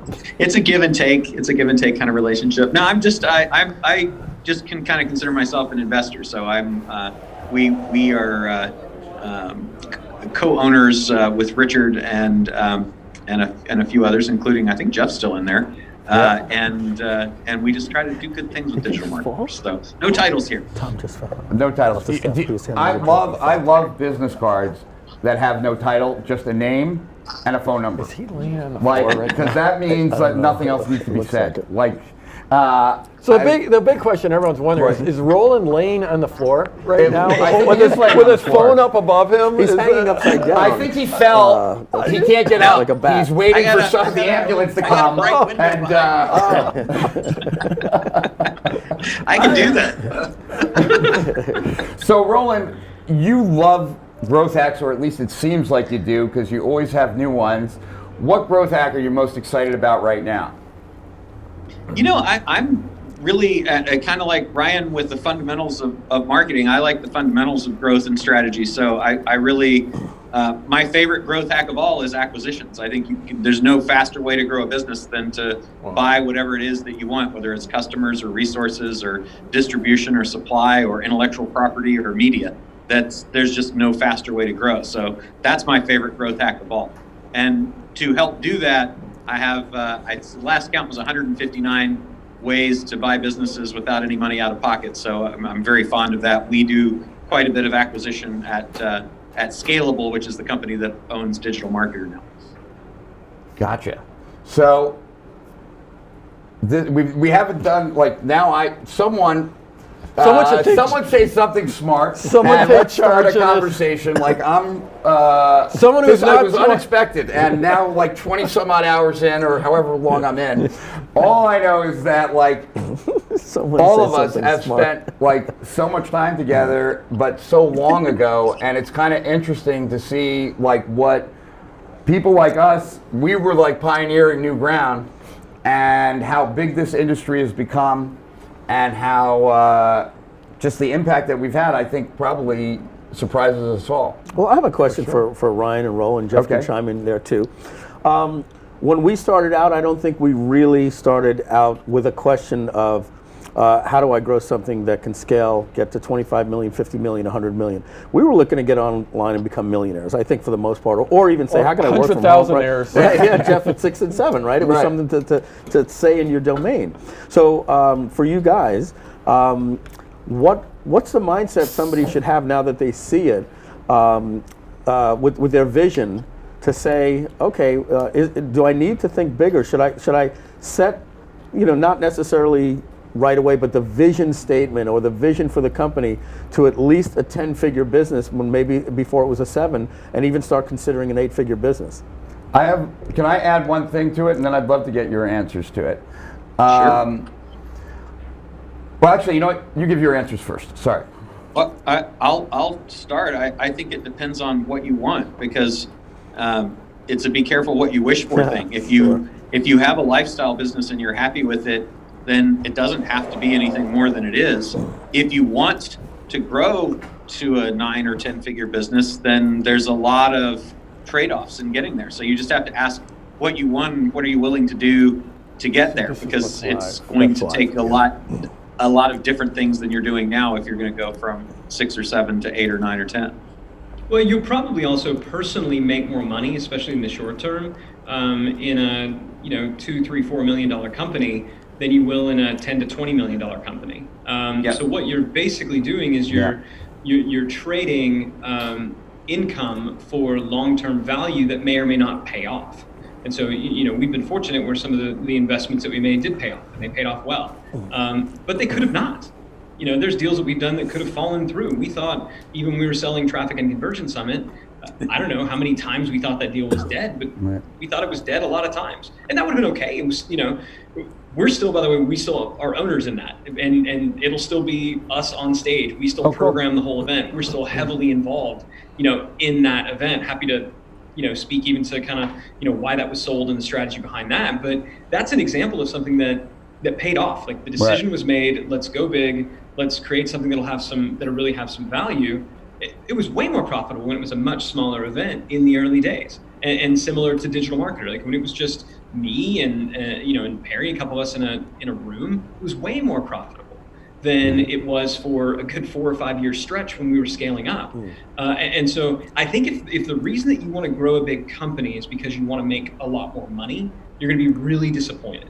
I like business. I like the game of it. I think this is as close that we can get to alchemy as humans can ever come, and to me that's really, really fun. And so for me, I never really thought like, oh, I have this goal of building a 8-figure, 9-figure, 10-figure business. It's just, okay, we achieved the one goal. Now let's reset and go on to the next. Just because I'm not dead yet.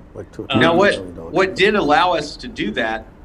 To have all of the control and continuing programming and working with the business and everything was how we structured the business. So that I would say is important, and it's really it's important if you want to grow the business and if you have any thought that you might ever want to sell it, which I think you should have that thought, because even if you don't sell it, you'll have a better business if you structure it in the way that that it would be sold. But using shared services and IP and structuring the business so it had lots of little components that could be sold and that we could retain the platform, which we were able to do, that's probably one of the bigger things I think that I would be thinking about if I was looking at growing a business now. It's something we look at with anything that we start. How do we keep the platform and maintain the momentum even as we exit bits of the business? And I would just want to add something to that, like just looking at a future kind of perspective, just to add a little wrinkle to it. I think that we really have, everyone talks about, we've moved from, linear growth to exponential growth, right? And, well, not everybody talks about it, but when they talk about it, they talk about that. And so we really have no concept of what is going to be coming down the pike in just a very short period of time. No one saw Uber coming until 4G was invented. 5G's coming. Who knows what 5G is going to allow us to be able to do? But what I think is always the case is that I think anyone who is just starting out should do, and you guys can tell me whether you agree or disagree. It is kind of a little bit more theoretical, but I think as we look into the future, I think it's important. You really have to think of your business as whoever said being hired by your customer to get an outcome, not buying, but being hired. And what I mean by that is that we're in the business at the end of the day of getting an outcome for a customer, and more we're going to be able to do more and more to help that customer get that outcome, and it's going to be our responsibility, or we're going to be put out of business.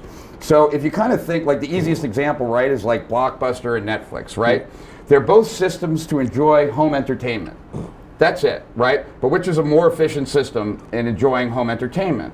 And so, it's kind of the railroad story or the drill story, but it's more than that, because as technology really changes what's possible, I think a lot of industries are really going to change. One example I like to give all the time, just because it's kind of a crazy idea, is with IoT, which is here and, proliferating, 5G, who knows what that allows us to do. You could have a mattress company that becomes your partner in getting a good night's sleep. You don't pay for a mattress, you get the mattress, and you pay nightly based on the quality of sleep that you have. And it's their job to make sure that you're getting a better and better night's sleep, and they might switch the mattress out because it's in their incentive for you to get a better night's sleep and stuff like that, and that's all going to be possible. So then the question is sign me up, by the way. But all these things are easily, the technology's already here. And so I think there's going to be this time where we're going to see another massive, when the iPhone first came out, and it's a very short period of time, a bunch of changes happened, and now there hasn't been changes for a few years. And I think we'll hit another cycle like that.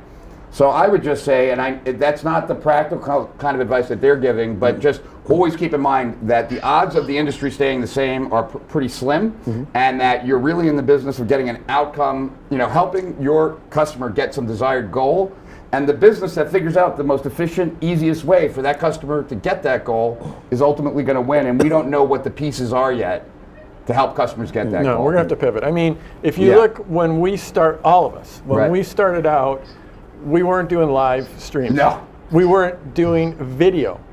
We weren't even doing live audio on the internet. Audio, right. Yeah, it was email. Literally no one even knew what we looked like because you couldn't post a picture online. Right. And we've been able to innovate and move, and the tools have been developed to let us get ahead. I mean, I like to think about this, I don't have the crystal ball, certainly for tech, but I like to think about it if we had a time machine and went back to way back, 2005 or something like that, what what should have been obvious to us at that time was that like the value of an email address was going to be unbelievable. If we would have gone all in and spent everything, like Roland just said about acquiring, if we would have just really spent everything we could to acquire emails, we would have been further ahead. So like, one thing I know is if we go all in on getting results for our clients, we'll still be able to stay in touch with them. There's going to be more channels to stay in touch with them. But if we develop that relationship and we go all in on that relationship, I think that's going to survive the next 5 years. Yeah, and I'd also say, do you guys think that we have like an immense advantage just because we got every piece of the internet over time piecemeal, as opposed to someone who joins today and like has to kind of like soak in what we've had the luxury of like having 20 years to kind of like, when there was only banners, then there was only like banners and emails, like we got to see it like in a very like bit by bit, so we can understand it all. Whereas if you're just starting out now, it's kind of a beast. It's the biggest question we get at Digital Marketer. Where do I start? Right. For that very reason. And the answer to that question used to be so simple, right? You build a simple website and you buy, when I first got started, I made my first sale in 1999. There was no pay-per-click.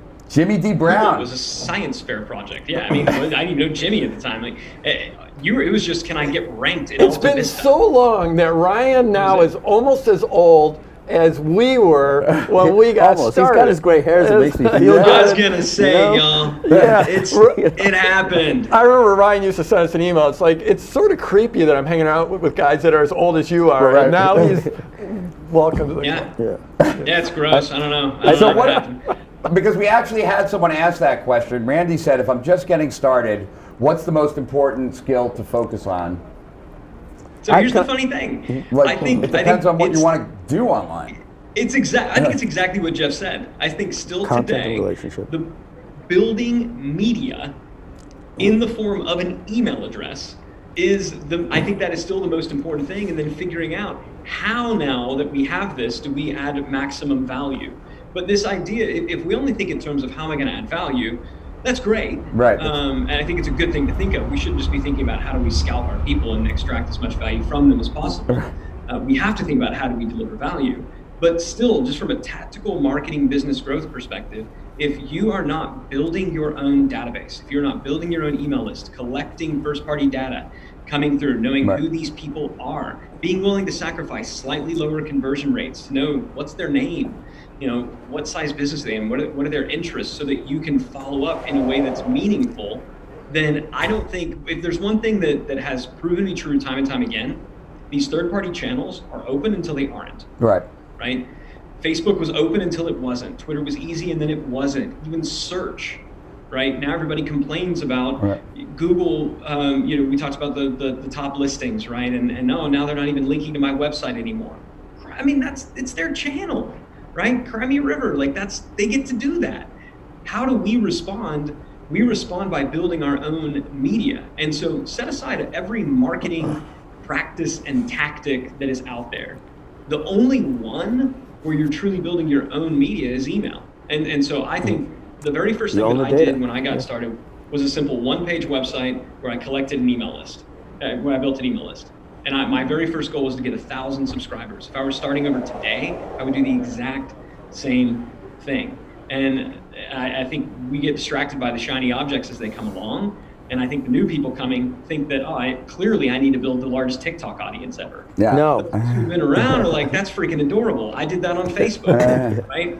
I remember waking up and seeing that all of my sites that the previous day were driving tens of thousands of free unique visitors every single day were now delisted, gone. The Florida update happened, the Google dance happened, it was gone.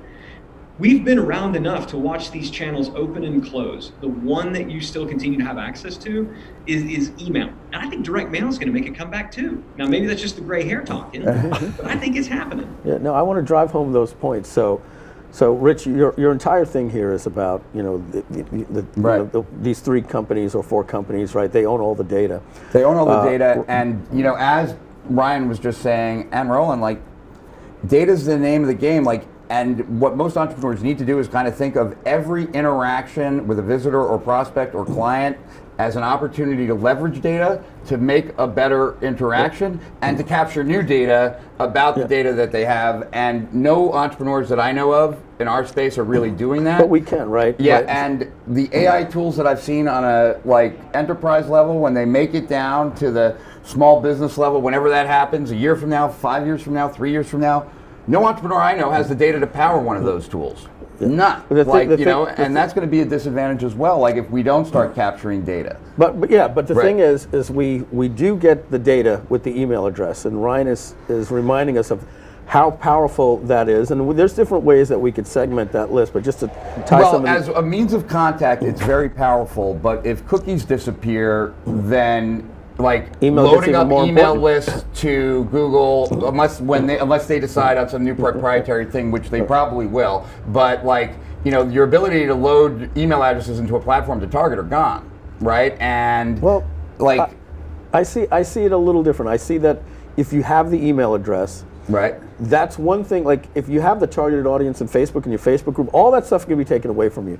The email address is something that every platform allows you to export. It's mine. I can save it on my hard drive, and I can go and I totally agree with you. But if you're not getting new emails, then you're dying a slow death. Well, so this is the thing, right? So number one, we can get that data. Right. Ryan just reminded us, very great, that data become more important if we have a relationship. Jeff just said same thing. Yeah.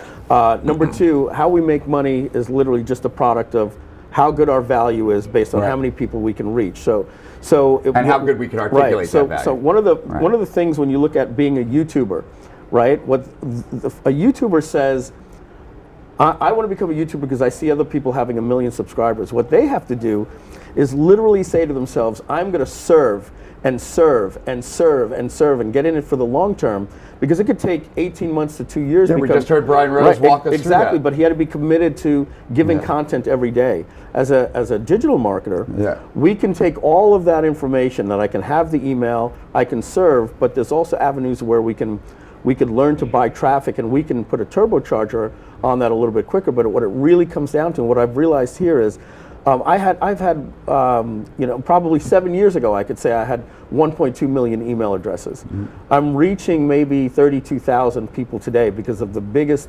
mistake is I've let everybody say to me at one point, you're no longer relevant to me, because it was more about me and what I wanted to tell them about, or tell them to click, or tell them to buy. And there's no reason somebody should have ever left me if I was serving them, if I was giving them content, which you're very, very good at, Jeff. Everybody reads your emails. They always have them. And it seems like you've stepped it up the last, I don't know, some period of time. It seems like it's gotten more frequent. Has it? No, I'll tell you one thing that made it different. It wasn't so much the emails. We started publishing video on a regular basis. It's archaic now, but one video a week on YouTube. Because I refuse to. I'm not an Insta story person because. Depending where you're at in your business, Insta stories are fantastic. I'm not saying they're a great way to connect, but I do have a lifestyle business, and I'm sorry if you create an Insta story all day long, you don't have a life. Yeah, and so if you're willing to do that, that's fantastic. But where I'm at in my life, I don't need to do it. I don't want to do it. I'm not going to do it. So once a week, I put out a video.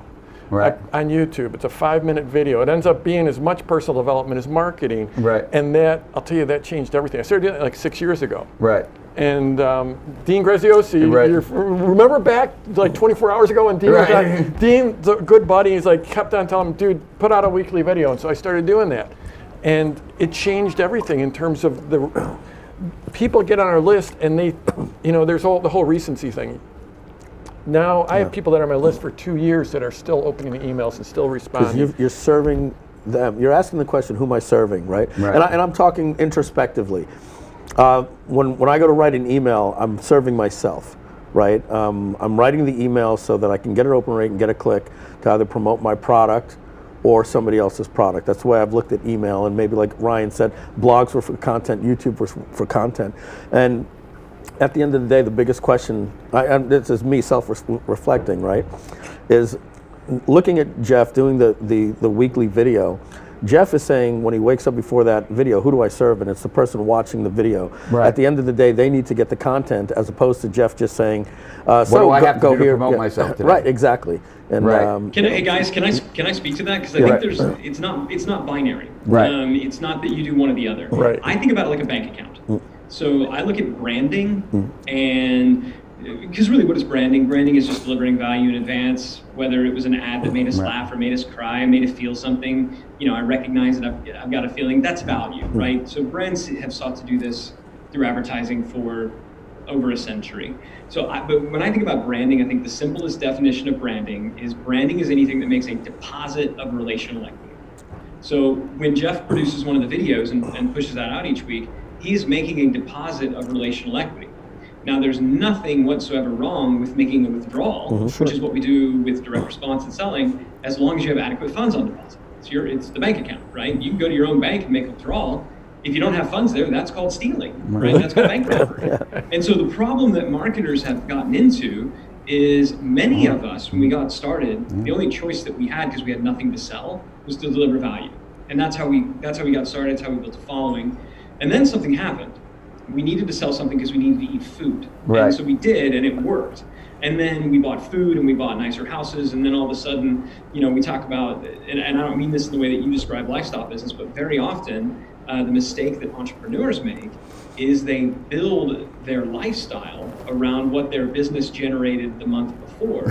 And now they put themselves in a position where the only chance they have, the only thing they can do is extract. They literally can't afford to go back and start making those deposits again. So much of this, everybody knows what they should do. Look, if you're not a total freaking serial killer, you know how to act. Like, we know how to act towards our fellow man. We get this. The problem is we don't structure the economics of our business in such a way that we can afford to deliver that value in advance, to make those deposits. So a lot of this is just entrepreneurs, marketers, don't be just idiot. Like, save some freaking money. Like, you don't have to drive a Lamborghini or a Ferrari. Like, if you do it, like, fine, I'm not passing any judgment, but God, you don't need a bigger, like, do it out of the surplus. Don't buy these things out of what should be the surplus in relational equity. So what you did is you just traded future relational equity for a freaking Ferrari, and the reason you returned it back in is because that was the choice you made.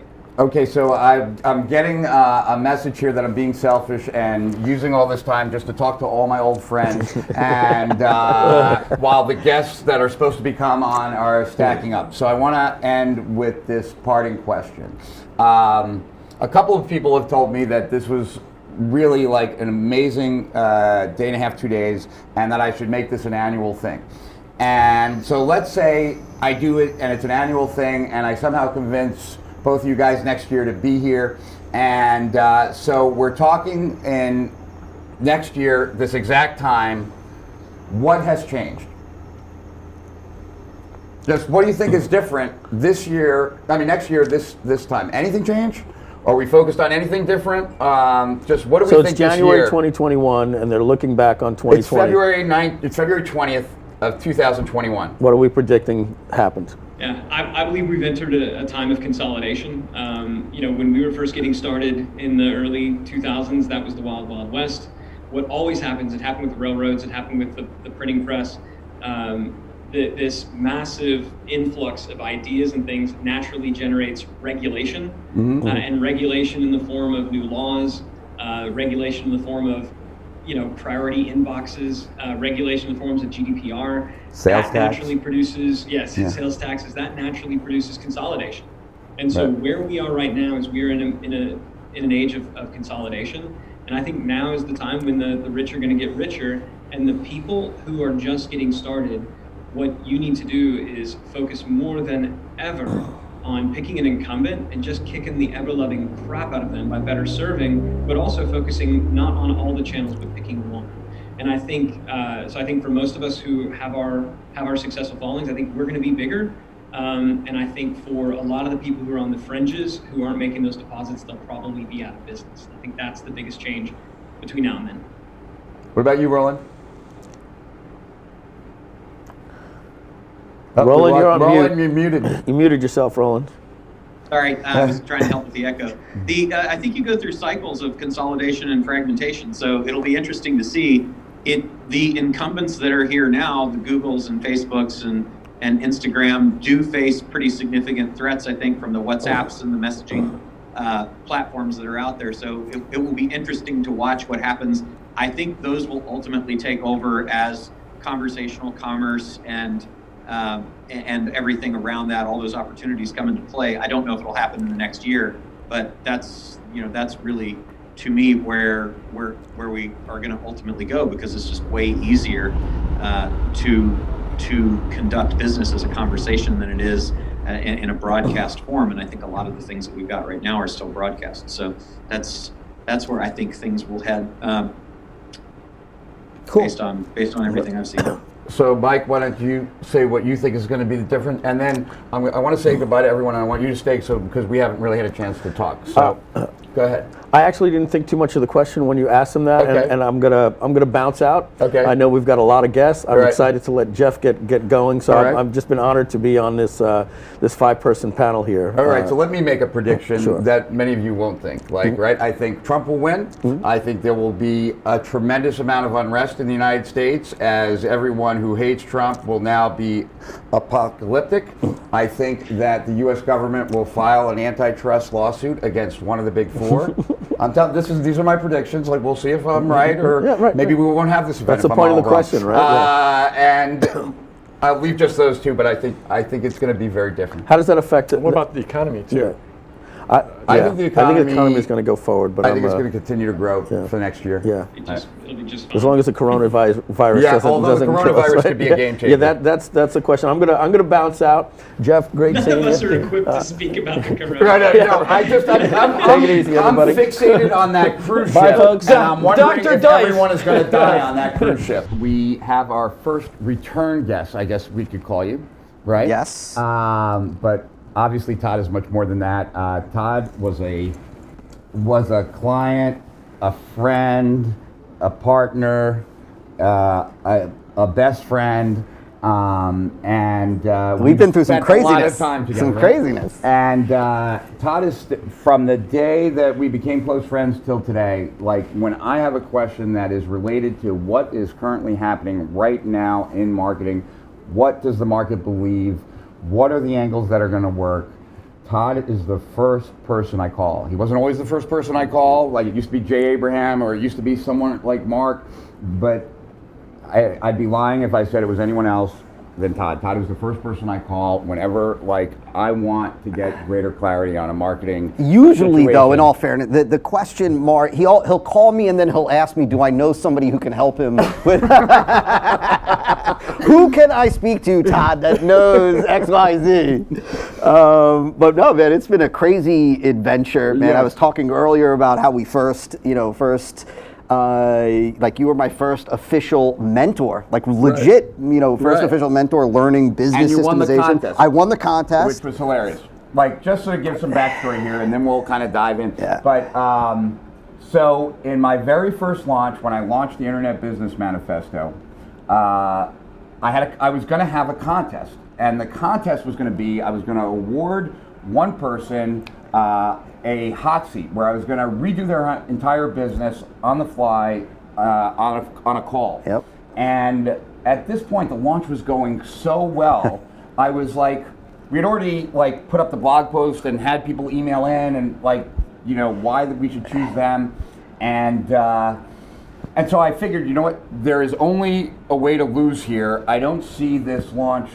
I don't know if it's possible to have any more momentum. Right. I have no idea, like, when I call this person, if it's going to take me 3 hours to get out from them what the real problem is, or if they're going to tell me in 15 minutes. Yeah. I know what I'll do. I'll record it, and this way it'll be safe, and then we'll release it. And we must have gotten, like, I don't know, we got a lot, 500, 1,000 like submissions. But Todd's stood out. I had never met Todd before, but Todd offered like to give like 1,000, 2,000. I don't know what the number was, but it was like do the consult call with me. I am so certain that you will be certain that you pick the right person, that if you don't feel like I'm the right person, after 30 minutes, I will give like either 1,000, 2,000, or that's how you make an offer to win a contest. If wherever I'm looking, that's what you do. So did you hear that right? I said to Rich, if you pick me and you don't think it's the best consult you've ever had, I will donate $1,000, which I probably did not have, to your favorite charity. So what's funny is that so I remember that call, and you were in the masseuse market, and I'm like, you got to get out of that market, like bad business, right? But then last week I was out with Todd Herman, right, and having lunch with him, and we're wrapping up lunch, and he's like, you coached me in 2006, and I'm like, no, I don't know that. I mean, because back then I was coaching 200 people, like, it was a lot. He's like, you know what you told me my first call? You need to get into the masseuse business. No, I know a guy that'll tell you business. No, he said, you told me the business won't work. It's a stupid idea. Was that your default answer? This is terrible. That will not work. Get out of the business. The odds are is that's the first answer. Right. No, but because his was just about speaking at that moment, and it was nothing more.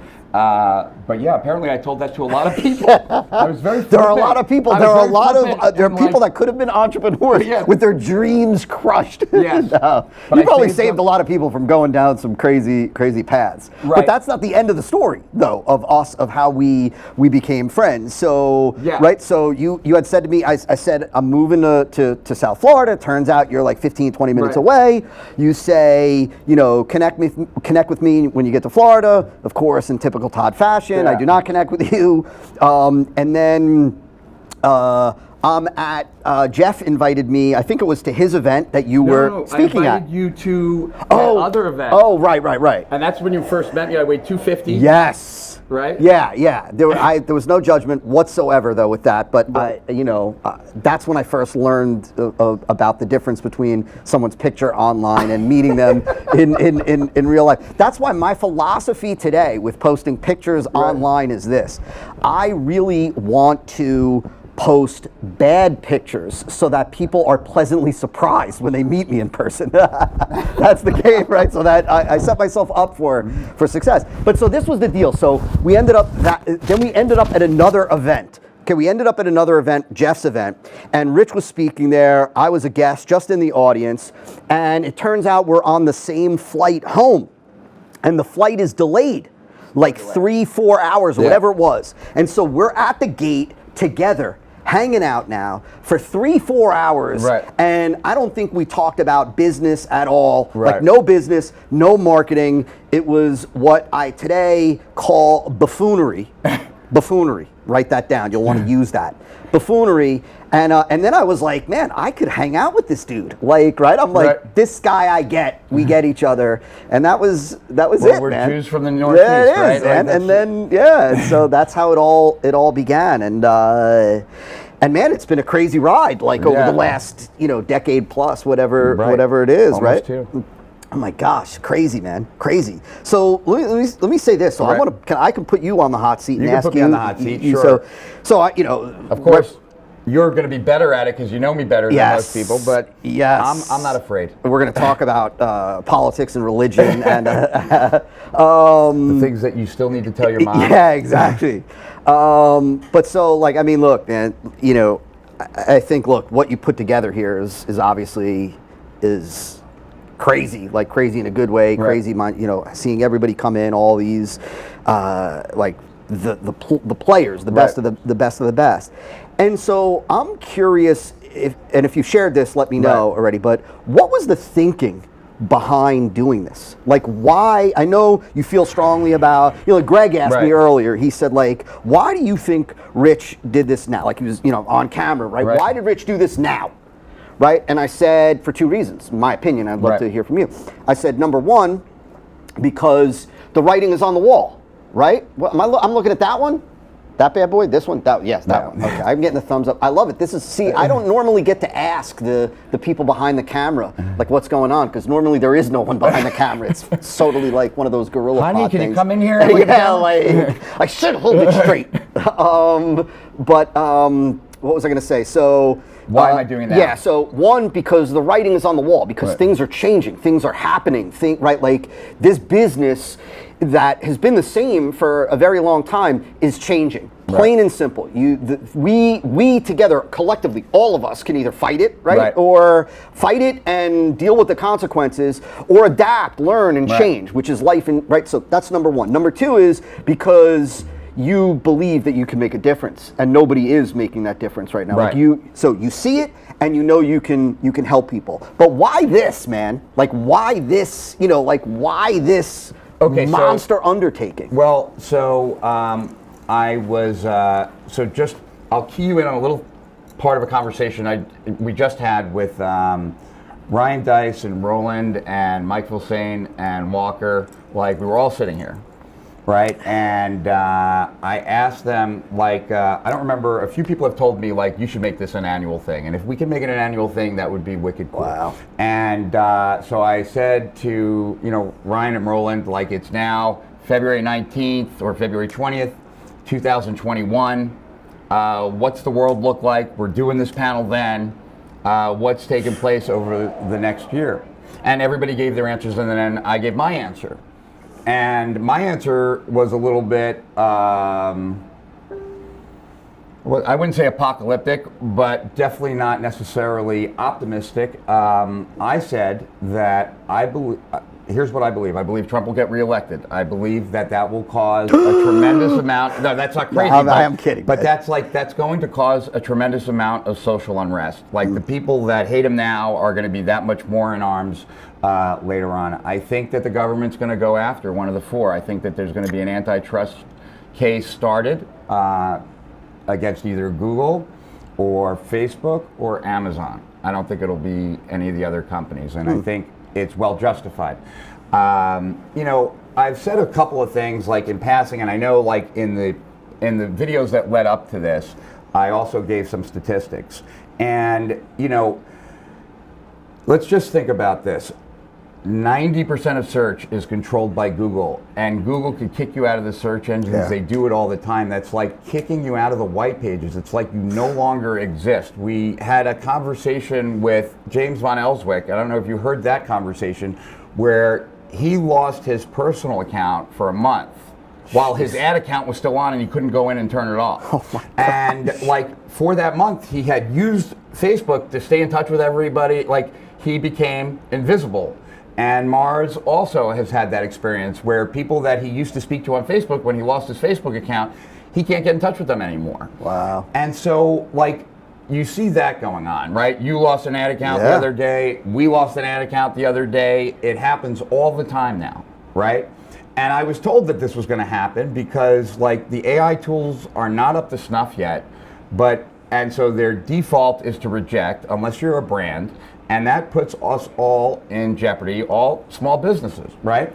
And so it's going to get worse. And I'm not trying to make you're going to be out of business next year or the end of this year, if you don't, right.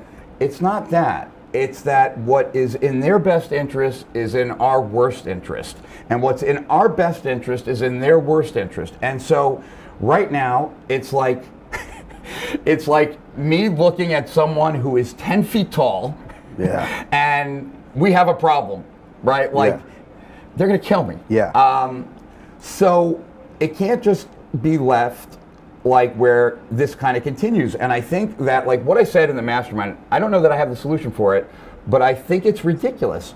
There is so much overlap on all of our lists, and we've probably all paid Google and Facebook for the same person. Yeah, it's crazy if you think about that. And that's insane. And that so if they're gonna take stuff away from us, we should figure out a way to get that person once, right? And all chip in a penny, right? To get that name. Yeah. I don't know that that'll ever happen, right? But I do think things are progressively going to get worse. I think the best opportunity, I thought it before this live stream, and I definitely, it's been confirmed over this live stream, the best opportunity right now of the channels is YouTube. It's still more lax. It will change, just like Google changed because it's owned by Google, but we have more time there, right? And it's still, based on Wes's success, right? There's still an opportunity to build a star on on YouTube. So I like YouTube is a place where we all should be. But yeah, I think that there was no one, so let's like expand it a little bit also and bring in the marketing piece of it too.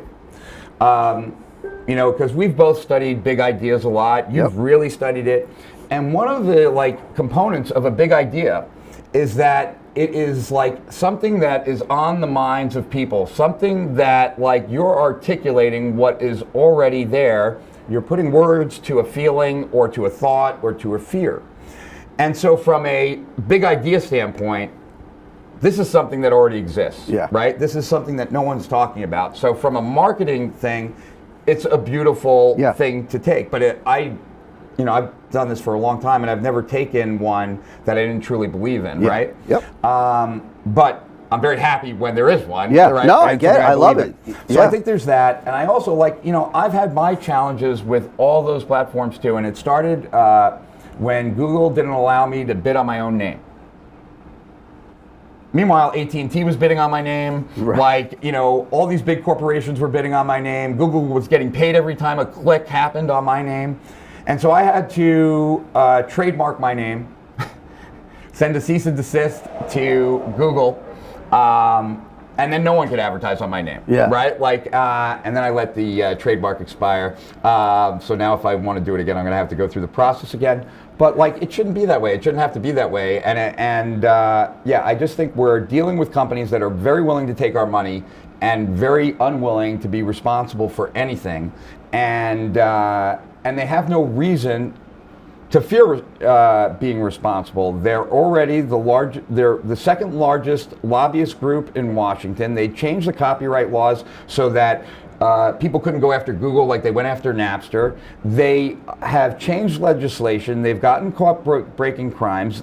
All 50 U.S. state attorney generals have filed suits against them. The EU has fined both Google and Facebook for tremendous violations of privacy. They've done the same here, but they just haven't gotten in trouble for it.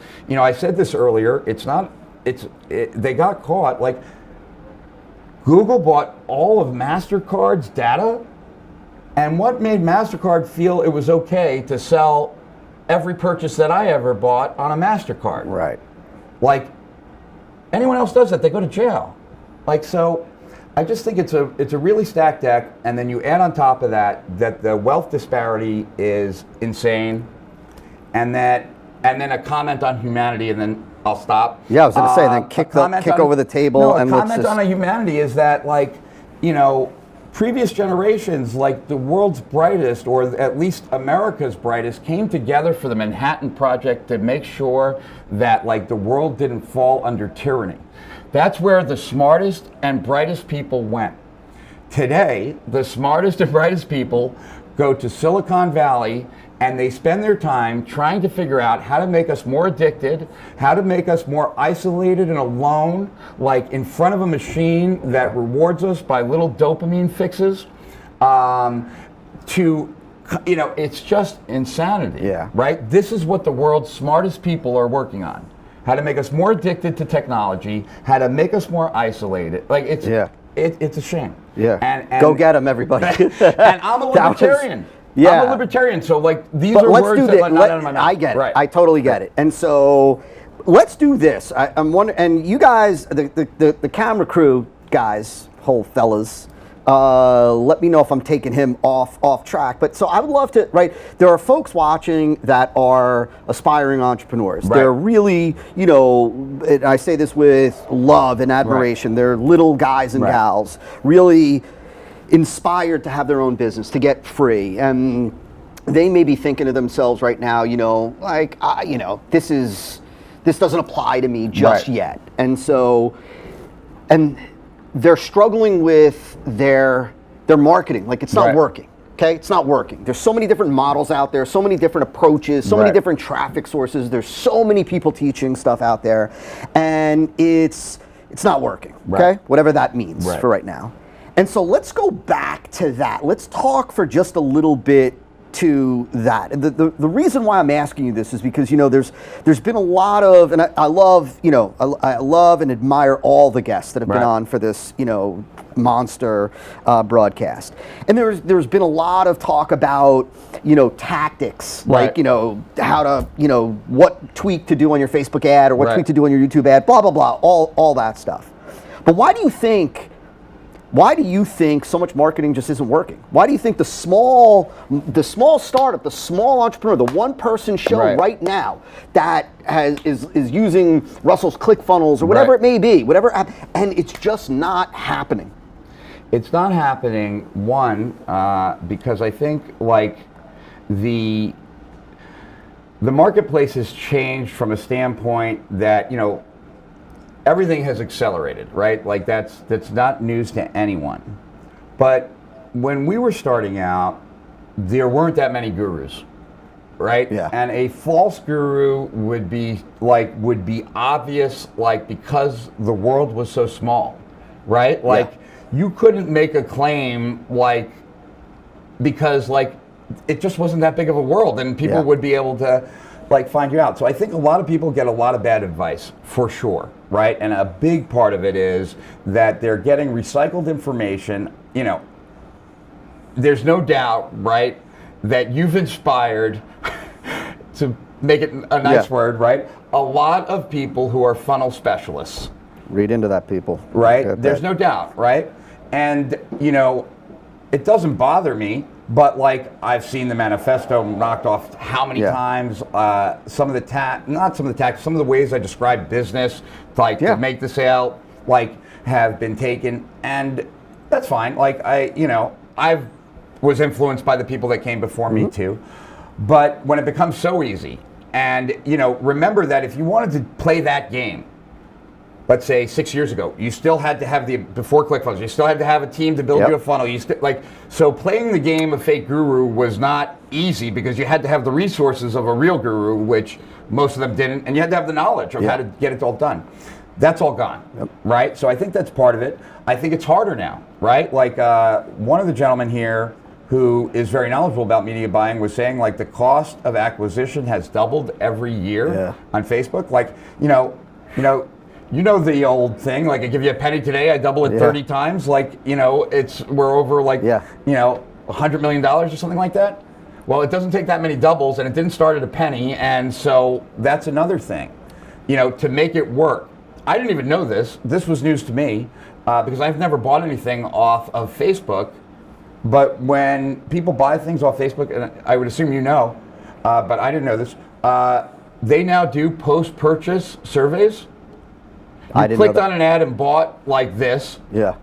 Just and like targeted, like so crazy. That they can then they penalize the companies who don't have good service. And they might not even alert them. They just penalize them by making them pay more. Crazy. And so it's just a very stacked deck. Yeah. They have everything in their favor, and with the data that they have, the competition is not a click away. There's only a few companies that have the data that really like gives them like an unfair advantage, and it's Amazon, somewhat Apple, but not really, Google and Facebook. So can I? I love it. So can I throw out one in the way you can do whatever my you want, I love it. I love it. So in my you know, like in my simple-minded perspective, right? Here's my answer to that. I'm going to go in a little bit of a different direction. And Mars wants to wave to you, so just take a look over there. Okay. Yes, Scott. Okay. So look. Here's my. I'm gonna give this 10-second answer to that question. My thing is, I think that people are doing a lot of things. They're learning a lot of things that are valuable, that could be valuable, okay? But at the core, they just have a bad marketing message. That's right, totally like one possible. of the things, you know, it's interesting, man, right? Like ironically, here's a little plug, okay, for Steal My Winners, right? Steal Our Winners. Steal Our Winners. Steal Our Winners. That my contribution, right, is going to be, and I think that I already contributed what I think was a great session, is going to be focusing on showing the stuff that works to have a marketing message that actually leads somebody to buy, man. Right? Because, you know, look, this is my thing. And people they'll say to me, you know, Todd, you talk about this because this is what you teach. But really, this is what I teach because this is what I believe is at the core.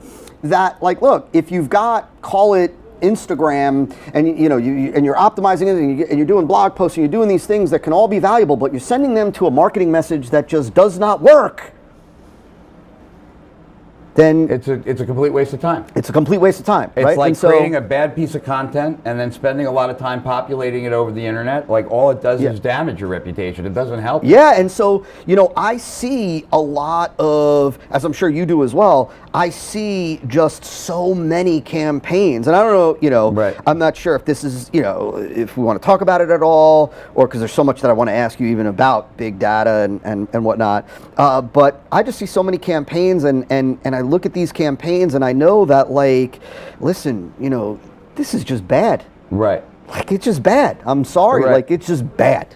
Meaning it's not compelling, it's not convincing, it's not original, it's the templated rehash of a, you know, like... On steroids. Yeah, exactly, right. The steroid-like explosive monster growth system for, you know, whatever, growing hair. Not that I would know anything about that whatsoever. But, you know, and that's, I see that, like, in other words, and so I'm just sharing that, you know, I don't know. That was my plug for what I'm going to be. You want to pay attention to, because at the core, you got to have. I believe, like, look, you know, we've talked before, and you've shared, and I think it's the access that folks get with Steal Our Winners to the Agora from the perspective of the big idea. Like one of the best pieces of advice that Mark Ford ever shared was when I said to him, I said, Mark, you know, like, how did Agora grow so fast? And like, and I said, you know, I'm thinking to myself, like, he's going to say traffic, or he's going to say budget, like we've got crazy money, or he's going to say copy, or he's going to say, like our email list is huge, or something like that. And what he said was, he didn't say any of those. What he said was, we realized early on that we're really in the idea business, man. We're in the business of developing interesting, compelling, you know, arresting ideas. At the root of every marketing campaign, at the root of every blog post, at the root of every email, at the root of everything you do and put out is an idea. It could be a garbage idea, like meaning like plain vanilla, non-original, like been done, heard it before, seen it before, it's all over the place. Or it could be something new, unique, different, and fresh. And I think that a lot of people, you know, they've lost sight of the fact that, like, you think? I don't think it's that they've lost sight. I think they just don't appreciate, and we've talked about this God knows how many times, they don't appreciate the task at hand. It's not easy to get someone to reach into their pocket and give you money. And so at the end of the day, like, you have to have a very compelling message. And I don't think people are in such a rush to get to the next step of that, right? That they don't realize that, like, if that message is wrong, everything else that they do from that point forward is really a waste of time. Right? Like, it's not going to get the result, no matter how well it's executed. It's over, right? And so that's part of it. But the other part is they also don't know how much easier everything is when you have the right idea, right? So, like, the idea is everything, and it's one of the reasons why, like, I love telling people about this with Agora's founding. Like, when Bill first, like, founded the company, it's unbelievable that the company was profitable. Bill would go to other newsletters, say, I will write a front end for you. I remember. We will split the profit. Like, and I will pay all of the mailing charges. If anyone wants to make that deal with me, you're going to generate a lot of customers for me, and give me half the profit. Like, I'll take that deal also. You can keep the profit. Just give me the customers, right? So that's how compelling the big idea copy was. That it allowed Bill to be able to write a front end piece and build an $8 million business by just collecting half the profit on acquisition, because Bill had no idea of what a back end was. right? So that's pretty insane. It's crazy. I mean, right? it's crazy. It really is. So let's like dive more deeply into SOW, because like you might have a different perspective, because earlier on when people were asking, like the team was asking me like, sell it a little bit more, and I'm like, I don't know how. Yeah. Like I really don't know how, because I have no idea why someone wouldn't buy. Yeah, like I don't know what objection I need to overcome. I have to be honest with you. I do not know why somebody would not buy either. I'm not even like you know, we could joke around about it, but let me say this, because I could share a little behind the scenes, like, you know, planning this and talking about this offer. Like, look, at the end of the day, this offer could have been a $1,997 offer, and that would have been common. That would have been typical, right? But when we talked about, like, you know what, like, how do we make this an absolute no-brainer, like a ridiculous no-brainer? And, you know, and you develop this offer, I think that I really honestly don't even know what to say to somebody who... for $49 to get access to, listen to me, first of all, for $49 a month, like for, you know, $49 a year. $49 a year, I'm sorry, let me say this. It works out to like 30 to 40 cents or something and like I that. don't want to, like, look, strategy. I don't want, I mean, I think you're freaking crazy. And if you don't, like, I don't even know, listen, you know, there's a lot of charlatans online, right? There's a lot of knuckleheads online, a lot of charlatans online. I'll tell you this, you're looking at the guy that created most of the biggest name gurus on the internet today. This is the real freaking deal, right? This is not some dude who threw together some stuff. This is the real deal, partnered with the best of the best in the world. You're getting access to the best of the best. Now, right, why is it so you know, cheap, or why is it so inexpensive? Here's the reality. Because this guy is going to over deliver. He wants to make it easy for you to become a valuable and valued customer, so he can over deliver, so that you want to get more value from him. It's very simple. There's no shenanigans going on. He wants to make it as easy as possible for you to say yes, so that he can make you a valuable and valued customer, blow you away with value, so that you'll want to get more from him, and then hopefully you'll be excited to spend more money on the more value. I know I did. Right at the beginning, I spent thousands of dollars, and the ROI has been I can't even quantify it at. And I think that's the reason why a lot of these guys came. And you know, another reason was that, like, this wasn't a reason to do it, but I think it should be clear to the people watching, because we're selling something that's $49.97, that's a whole year. No one came in here because they think they're gonna, like, make a big affiliate commission or anything, right? Like, the airfare was more expensive than their cut of affiliate commission. So this really is being done, everyone who came because they care, right? Yeah. Everyone delivered value because they care, right? Like, and there can't really be a financial incentive, like, at this price. Yeah. So, yeah, I tried to make an irrefusable offer. Yeah, I also, and to me, it's ridiculous. I can't even. I mean, you know, like I don't even know what to say, honestly, which is for me a rarity. You know, but the other thing is, you know, I know that there's got to be this question of, like, you know, are these guys really going to share their best stuff? Or are we going to share? Are we going to hold back and share our, you know? And the only thing that I can say is this, man. Right, like. I'm not going to come up with some slick answer. The only thing that I can say is... There is a real answer. No, I just mean I'm going to say it like, the reality is this, because, look, I know that these guys agree that I'm never worried that if I give away my best stuff, that's going to harm my business. Like, I don't, it's not going to harm me, right? Like, I just believe it, you know, like, the better we do collectively, even, the better copy, the better messaging, the better offers, the more the market responds, the more the market appreciates it, the better it is. So I'm never afraid of sharing my best stuff for fear that it's going to damage me. And we're about to cut to a video, because I heard the buzzer, but let me just say one last thing. It's not only that, but we're all competitive. Like, we all want to have the best tip, right? The best strategy. And so it creates a game for us. Now, in addition to that, one last thing. Our goal for Steal Our Winners for 2020 is to get 100,000 paid subscribers. if we get 100,000 paid subscribers. When? Right? Like, yeah, when we get 100,000 paid subscribers, like now Todd is incentivized. Yeah. Like these guys get it. They're incentivized because if I can put Todd in front of 100,000 people who are paying to like understand internet marketing, he knows that if he delivers something powerful, we're not hiding who he is. Yeah, we're not financially incentive, right. not a financial incentive, an incentive to deliver the goods. So that you come off our site and say, hey, I want to check out this guy Todd, because every time I listen to a tip from him, like it's, you know, the shit. So with that said, Todd, you know you're one of my best friends. I love you like a brother. Love you, man. And I appreciate everything that you do. Ditto, man. And ditto. So we've done everything we can, right? You know, I like to, like on the webinars that I used to do, I consider, you know, a webinar like a very different than this, a live stream.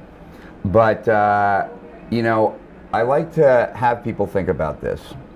Like, you're here for a reason. Like, you are watching this because you want your online business in some way, shape, or form, or your marketing, or whatever you're doing to be better, or you wouldn't even be here, right?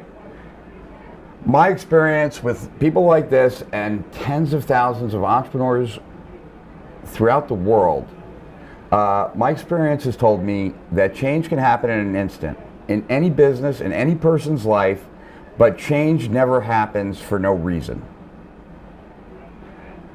I am asking you to let me be that reason. The same reason that helped Mike Filsaime get to where he is, the same reason that helped Russell Brunson get to where he is, the same reason that helped Ryan Deiss get to where he is, the same reason that helped most of the people in this room get to where they are. I am reaching out my hand. I am willing to pull you up to where we are, and all you have to do is grab it. All you have to do is take my hand and let me show you the way. And with that, with my willingness to help you get there and charge you only $49.97 and be willing to give you 3 months to look at it with the knowledge that we're losing money on this sale. So if you refund, we even lost more. So I wouldn't ask you to buy it if I thought there was any chance that you were going to refund it. We're a big company. We have no intention of stealing your $49.97. So I'm reaching out my hand. I want to pull you up. Will you take it? Will you take my hand? The same hand that has helped so many people in this marketplace get to where they wanted to go. No matter where you are now, no matter where you want to get to, I am one of the best in the world at helping that transition happen. It's been proven.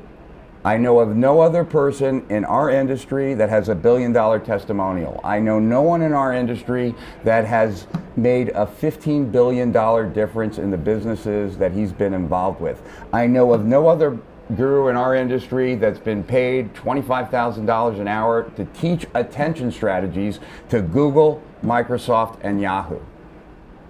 There's a reason for all that. And I'm back, and this is the cheapest time that you will ever have an opportunity for me to help you. And if it's not everything that I say it is, then you can walk away.